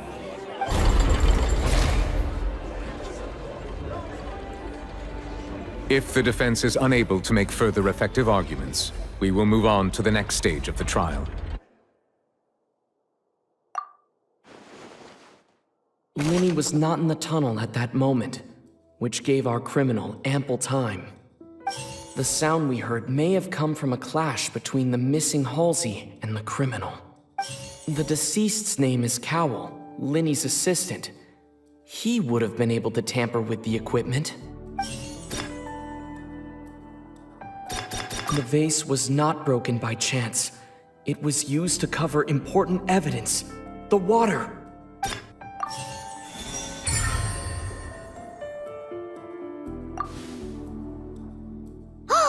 Paimon gets it! It all comes together if Halsey disappeared instead of being kidnapped. Lynette escaped from the water tank, vanishing gradually and leaving only clothes behind. If there's similar method where a person could be transformed into water? Oh, just a moment, please. I do hope you know how preposterous you sound at the moment. How could a person ever be transformed into water? This is reality we're talking about here, not some magic trick. Must we really? I should think that of anyone. Your friend Lyney already knows this truth very well. Magic tricks are ultimately just illusions and misdirection. But Halsey's disappearance is very real. We're talking about two completely different things. Even so, I trust the Traveler's judgment. The truth must be out there somewhere. Perhaps some new line of reasoning may open if we try to gather all the focal points that don't make sense. Since Cal was the deceased, we haven't placed much attention on him. But given that we aren't making much progress with the case, it wouldn't hurt to have a look at his belongings, would it? People really do come up with all sorts of harebrained schemes when at the end of their rope. The way I see it, your suggestion that we broaden the scope of our investigation is nothing but a tactic for stalling the trial. Nevertheless, I believe that this is a reasonable request on the part of an attorney. Since the trial does indeed appear to be at an impasse, I believe that additional evidence may help us make more progress. Guards, please step into the lounge and examine the personal effects of the deceased Cowell. We are still examining the items, but we have already made critical progress that we feel must be shared with everyone post-haste. We discovered several test tubes of fluid within Cowell's baggage, each labeled separately. The notebook in his backpack claims that these fluids are water from the primordial sea. The note's contents also indicate that Cowell belonged to an organization that sells illegal drugs and that he had an accomplice. The notebook has many entries concerning safe usage of these fluids, in which the keyword dissolve appears many times. One of these tubes was labeled Opera Epiclese, along with yesterday's date. It is empty. The notes also state that these dissolution properties work exclusively on people from Fontaine. It's likely that Halsey was chosen as some sort of test subject. As such, we believe that the defense's hypothesis is, in fact, supported by sufficient evidence. You gotta be kidding! People dissolving into water? Could something so ridiculous actually be true? Wait a moment. This reminds me of a certain prophecy, but it's just a coincidence, isn't it? Huh. If people can become water, does that mean that the water tank's real use was as a means to hide water stains? And if Cowell was targeting that girl... Wait just a minute. Could that mean... You two, with me, quick! Demoiselle, wait! What about your partners? Let's go. Just trust me. Order! Order! It is undeniable that further examination of the deceased's personal effects has yielded some surprising results, but we cannot yet verify the veracity of these clues. Still, let us assume that these clues are indeed authentic, albeit with the understanding that Ms. Halsey has yet to be found. Guards, please continue examining the items along these lines. Mr. Lyney, it appears your hypothesis is supported by the evidence, so please continue speaking. Of course. Thank you, Your Honor. If we uphold this hypothesis, I believe that many of this case's seemingly unrelated clues can be connected together. Right! Like the metal hook! That one didn't make sense at all. Let's think about this. Cowell's methods must have something to do with that water from the primordial sea.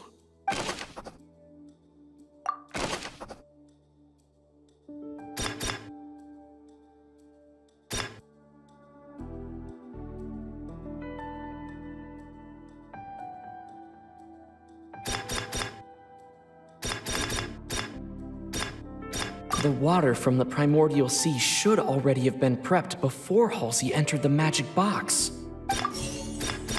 The deceased's name is Cowell. Lynette was in the magic box on stage the entire time. I remember there was something else within the inner layer of that box. Now it seems like the hook rope was...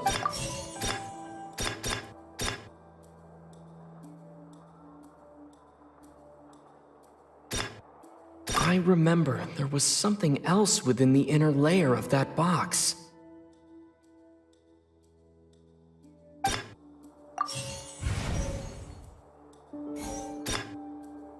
The rope that held the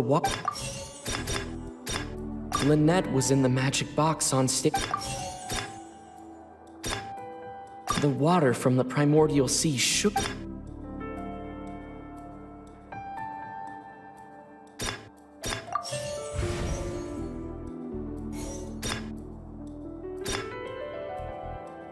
The deceased's name is... Now it seems like the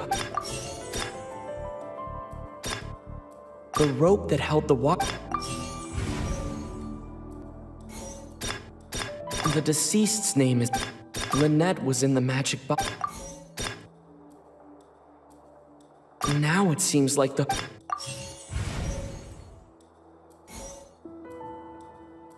The deceased's name is Cap...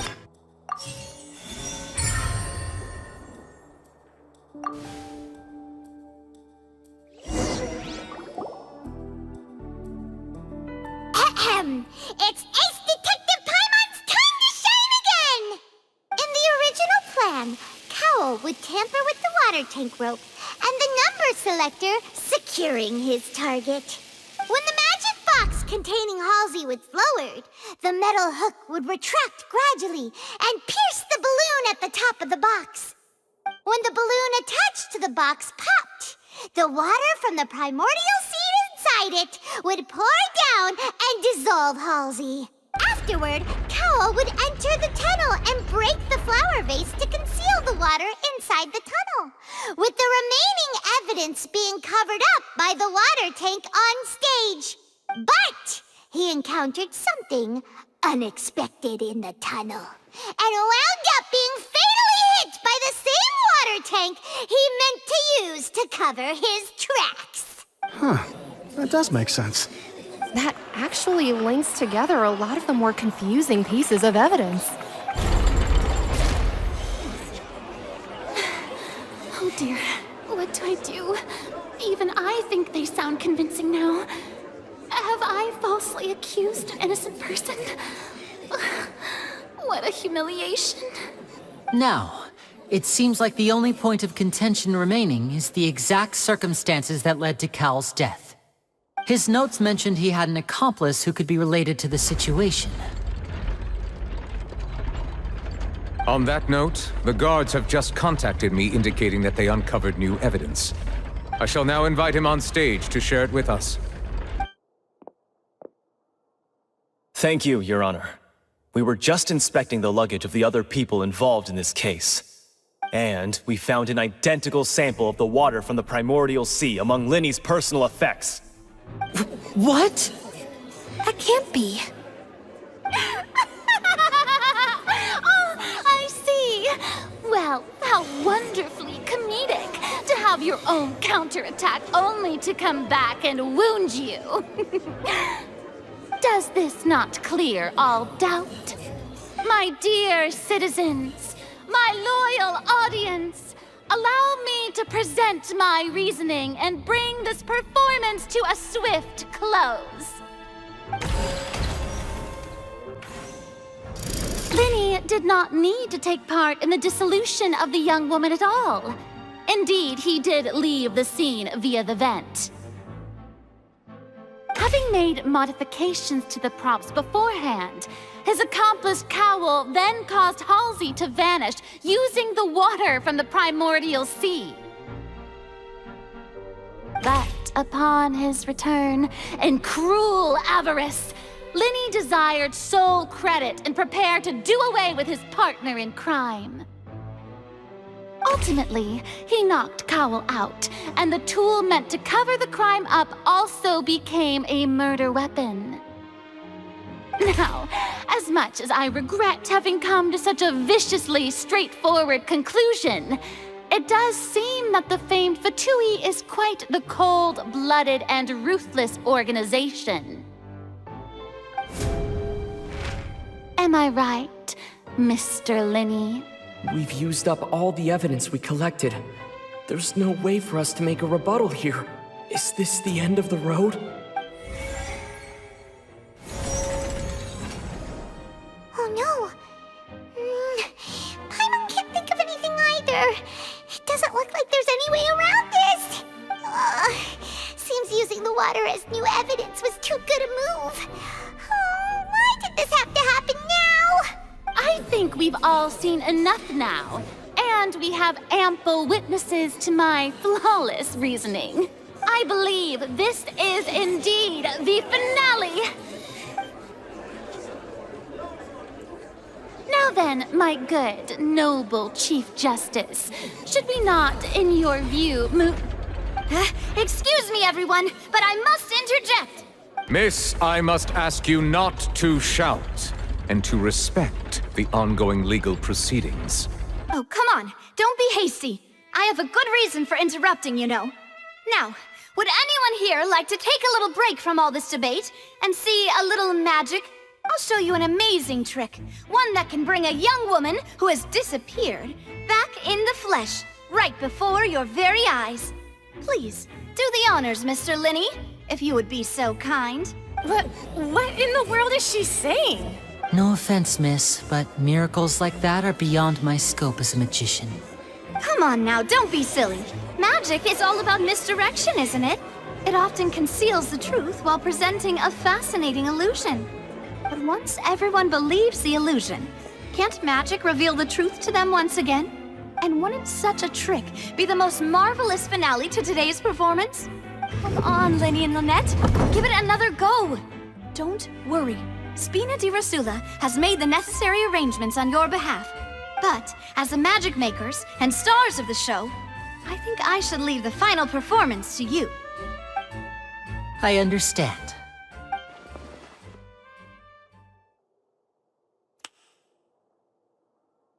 And voila!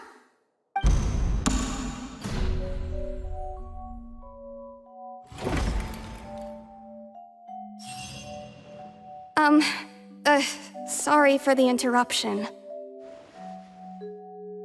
Wait, isn't that Halsey? So the whole thing about people dissolving wasn't true after all? To be clear, I'm only here because this person told me that if I testified, the merit of doing so would lessen my sentence. I was hiding outside this room listening to the proceedings because I was afraid that I would be the one put on trial. I was just feeling happy that no one had noticed me, and then before I knew it, she caught me. That'll teach you to underestimate us three. Where should I begin? I'm sorry. I'm the one who killed Cowell. I admit it. What? Why? Firstly, my name isn't Halsey. It's Lillian, and I'm originally from Mondstadt. I heard that Lyney's show was gonna be a real thriller, but I missed the chance to buy a ticket, so I stole one. That's how I make a living. I steal stuff here and there. And I'd never been caught before. But I was noticed at the harbor a few days ago, and I barely got away. Lyney was the one who caught me in the act. Hey, no wonder you look familiar. So you were the thief! Lyney even mentioned that you were pretty skilled. Well, and I thought that would have been the end of it, but then the number selector chose me. He even mentioned the Fortress of Meripede. That's a prison, isn't it? So you can imagine how shocked I was. I thought he was onto me for sure. So I played along with the show while looking for an opening to flee. But then I got water poured on me for no reason, and then someone jumped into the tunnel to nab me. I wasn't going to take that lying down, so I knocked him out and stuffed him into the box. There was nowhere to run from there, though, so I had to change my clothes and hide in a box containing performance costumes. I slipped out after the first guard arrived at the scene and continued hiding inside the opera house. Can a person even hide in there? But I swear I didn't know that the water tank would fall down. Really, I swear it. Had I known that, I wouldn't have put him in the magic box. I may be a thief, but I'm no killer. Well, that makes everything pretty clear now, doesn't it? This time, we need to tell the entire story from Lily-Ann's perspective.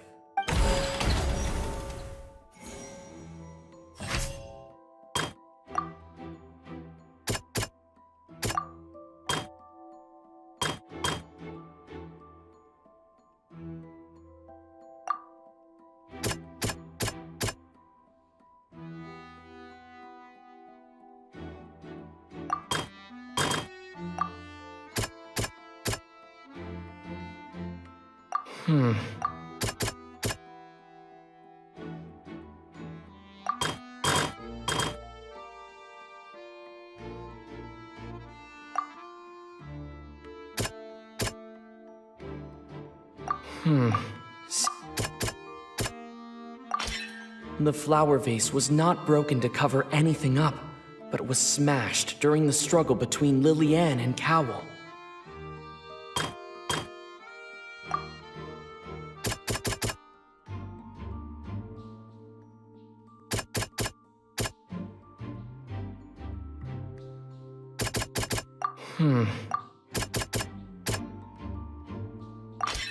The strange sound wasn't from a fight. It was Lily-Ann's attempt to break out when she was frightened.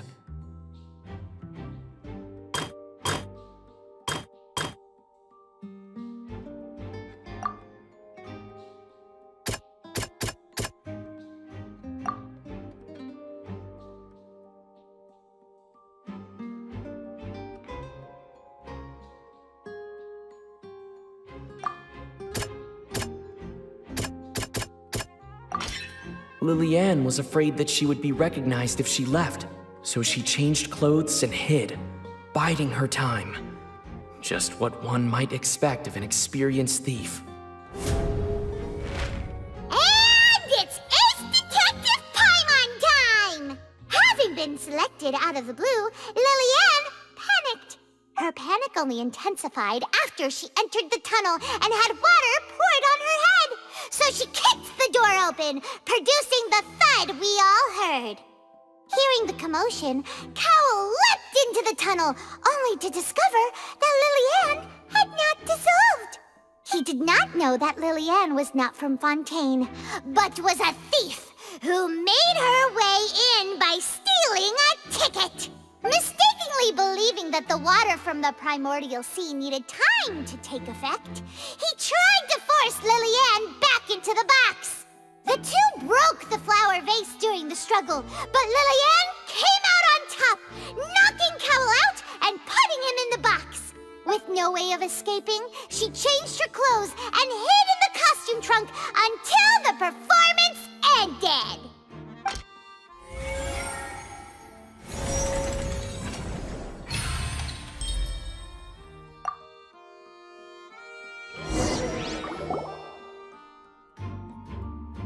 She knew that she would have to go through guard inspection if she tried to leave afterward.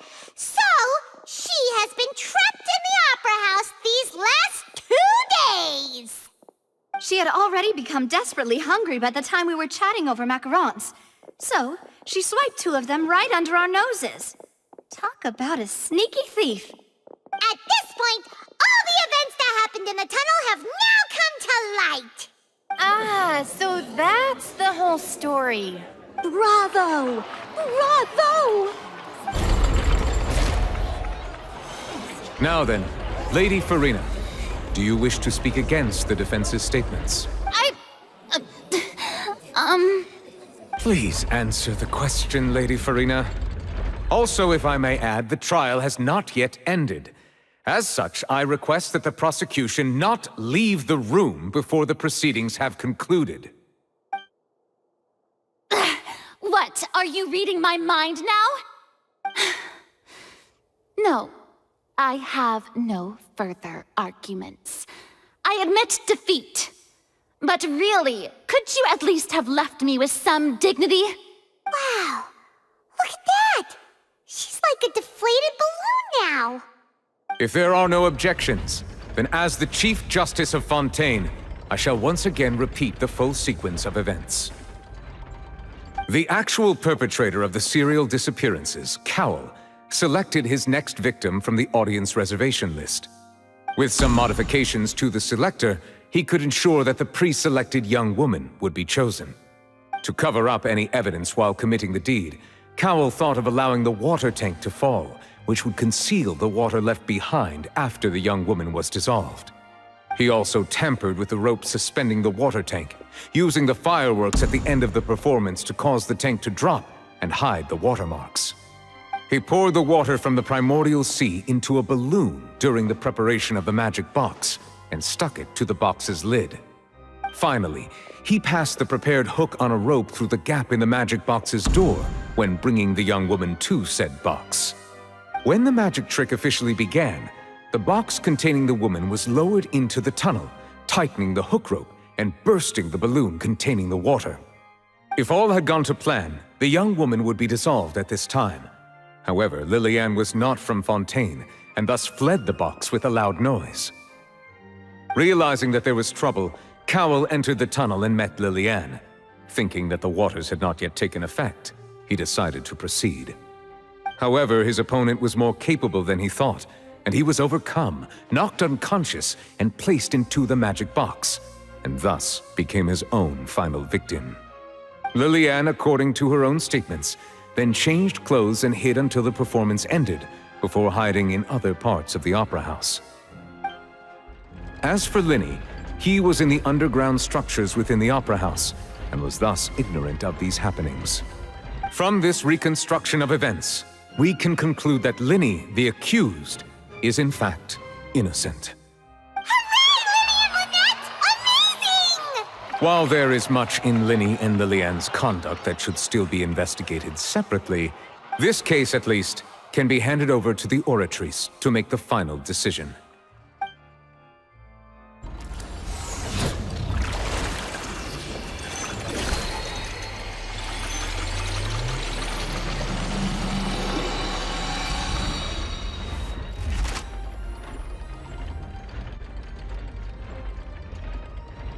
As such, Lyney and Lynette are officially declared not guilty.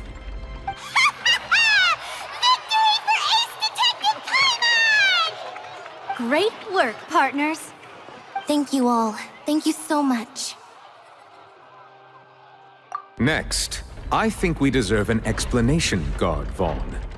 How did you find the water from the primordial sea in Lyney's baggage? Right!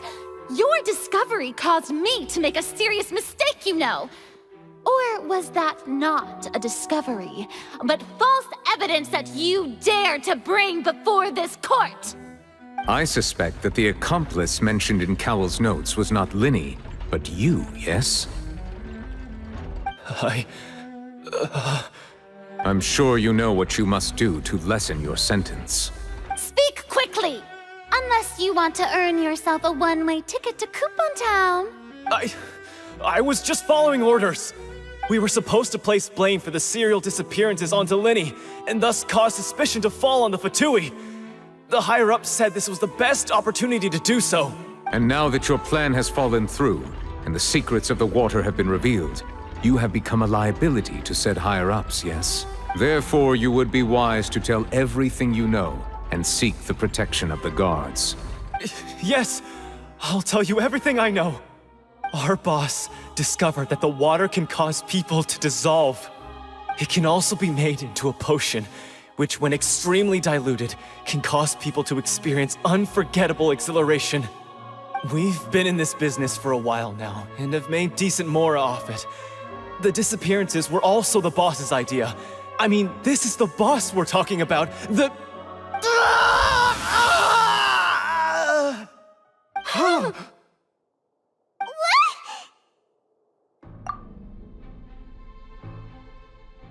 And now he can no longer talk.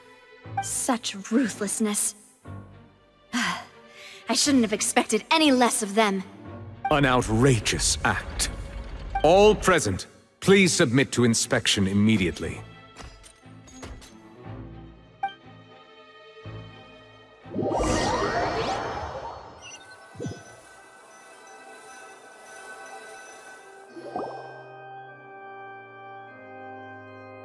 So, We're just going back now?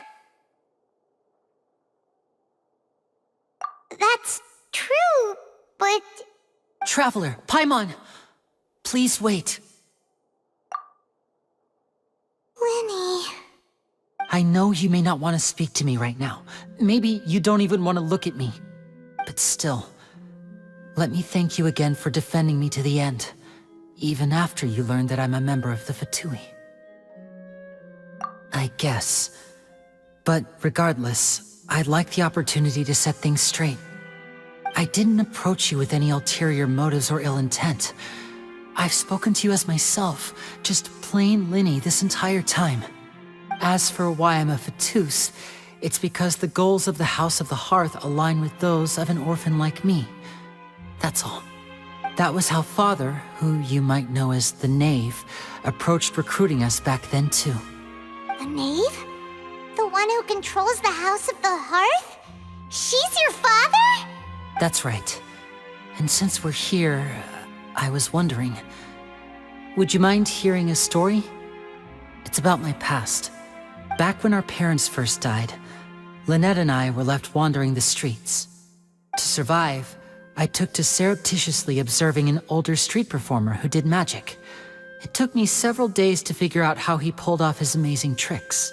I took my sister through several streets until we found a crowded corner, and we began to perform magic tricks there. To my surprise, we proved to be pretty popular, and we could at least stop worrying about where our next meal would come from for a time. But I didn't want my sister to remain a street rat together with me forever. Before long, an aristocrat came to me and claimed that he wished to take us in after watching my performances. So you went from orphans to nobility just like that? That was how we felt at first too. As if fate was on our side and we could say goodbye to those painful days. But I gradually discovered that while we were called foster children, he was really after my talent for magic tricks. He would constantly take me to all sorts of banquets to garner attention, which he would then use to expand his social circles. That doesn't seem too bad either. Better than roaming the streets at any rate. It took a while for me to realize just how dark his heart really was. After one particular performance at a banquet, I discovered that Lynette was not on the same return vehicle as me. I waited a long time after we returned home, but she did not come back. I went to that noble's bedroom and asked him about her whereabouts. The answer he gave me was, she caught the eye of the most eminent person at the banquet, so I sent her over as a gift. I mean, you'll be able to perform your magic regardless of who your assistant is, yes? Oh no. So he was gonna... But wouldn't Fontaine's laws deal with such people? As far as outsiders are concerned, this is a relationship akin to adoption or foster care, and they have their ways of escaping the eye of the law. I managed to ferret out the location of the mansion of that so-called eminent person and hurried through the night. But by the time I leaped over the walls, avoided the guards, and made my way in, all I saw was the moonlit ground covered in blood, and the knave standing there in the darkness. So, she'd already taken care of that guy. That's right. She had rescued my sister before she could come to any harm, and had even discovered several girls hidden in a basement, all of them orphans. Father, the knave, might have seen something in me, and so she made me an offer. The House of the Hearth welcomes you, for your interests align with ours. Here, none will ever betray you. Indeed, betrayal shall never be permitted here. I was hesitant to trust her. I had just been betrayed by nobles. But she was also quick to destroy the noble who had taken us in at first, giving us back our freedom. Oh, so that's how the two of you joined the House of the Hearth. She has her own plans. She has gained permission from the Tsaritsa to first use the Gnosis' power once she obtains it. She plans to use it to find a way to break the prophecy and save Fontaine. So, she believes in that prophecy too? That's right. The whole House of the Hearth is currently working to combat that crisis. Today's case has also proven that people from Fontaine can indeed dissolve into some sort of water, thus further supporting the prophecy. All of us house members here, Lady Arlecchino herself included, are from Fontaine. We won't give up on defending our homeland. To us orphans, the only connection we have left to this world, apart from our family, is our homeland. So, from small deeds like distributing magic pockets to huge schemes like stealing a Gnosis, everything is aimed at dealing with that prophecy.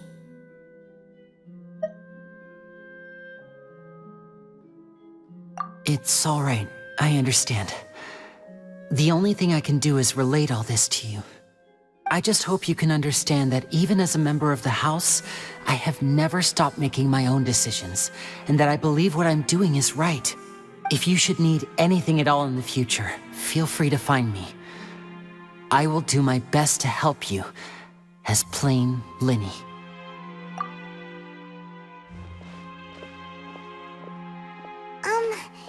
Bye, Lyney!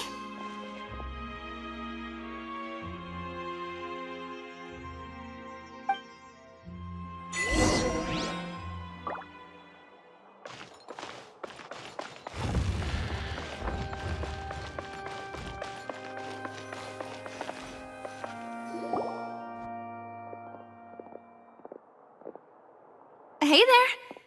What was with the disappearing act you pulled right as the trial ended? Were you looking for us, Navia? Well, this whole thing isn't exactly over, is it? I do feel that we're getting closer to solving the serial disappearances case, though. Don't you think so, too? Huh? What's wrong, my dear partner?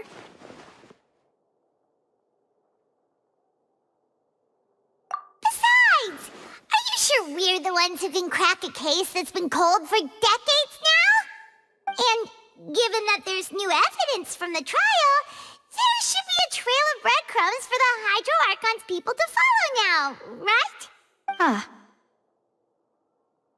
I see. Well, I won't lie. I'm a little shocked to hear that from you. But I suppose you are just travelers who have only arrived in Fontaine after all. Sorry. I might have been too presumptuous. Don't say that, Navia. Ah, and we were having so much fun investigating with you, too. It was like having new waters flowing into a stagnant mire, causing new hope to spring forth, and the reflection in the murk to become clearer. Sorry about that. I'm a bit prone to nostalgia. Don't mind me. Wait, shall we have a farewell meal? You know, to commemorate our time as partners? Huh?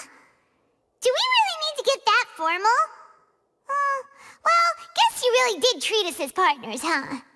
Well, I'd just like to have a proper ending to every important memory. That way there are no regrets later. Anyway, it would just be a meal, so it shouldn't take up too much of your time. You don't have to twist Paimon's arm. If Boss Navia's treating, count Paimon in! Oh, wonderful. In that case, why don't we return to the court of Fontaine and head to the Hotel de Boer? I believe we'll make it just in time for dinner. All right then.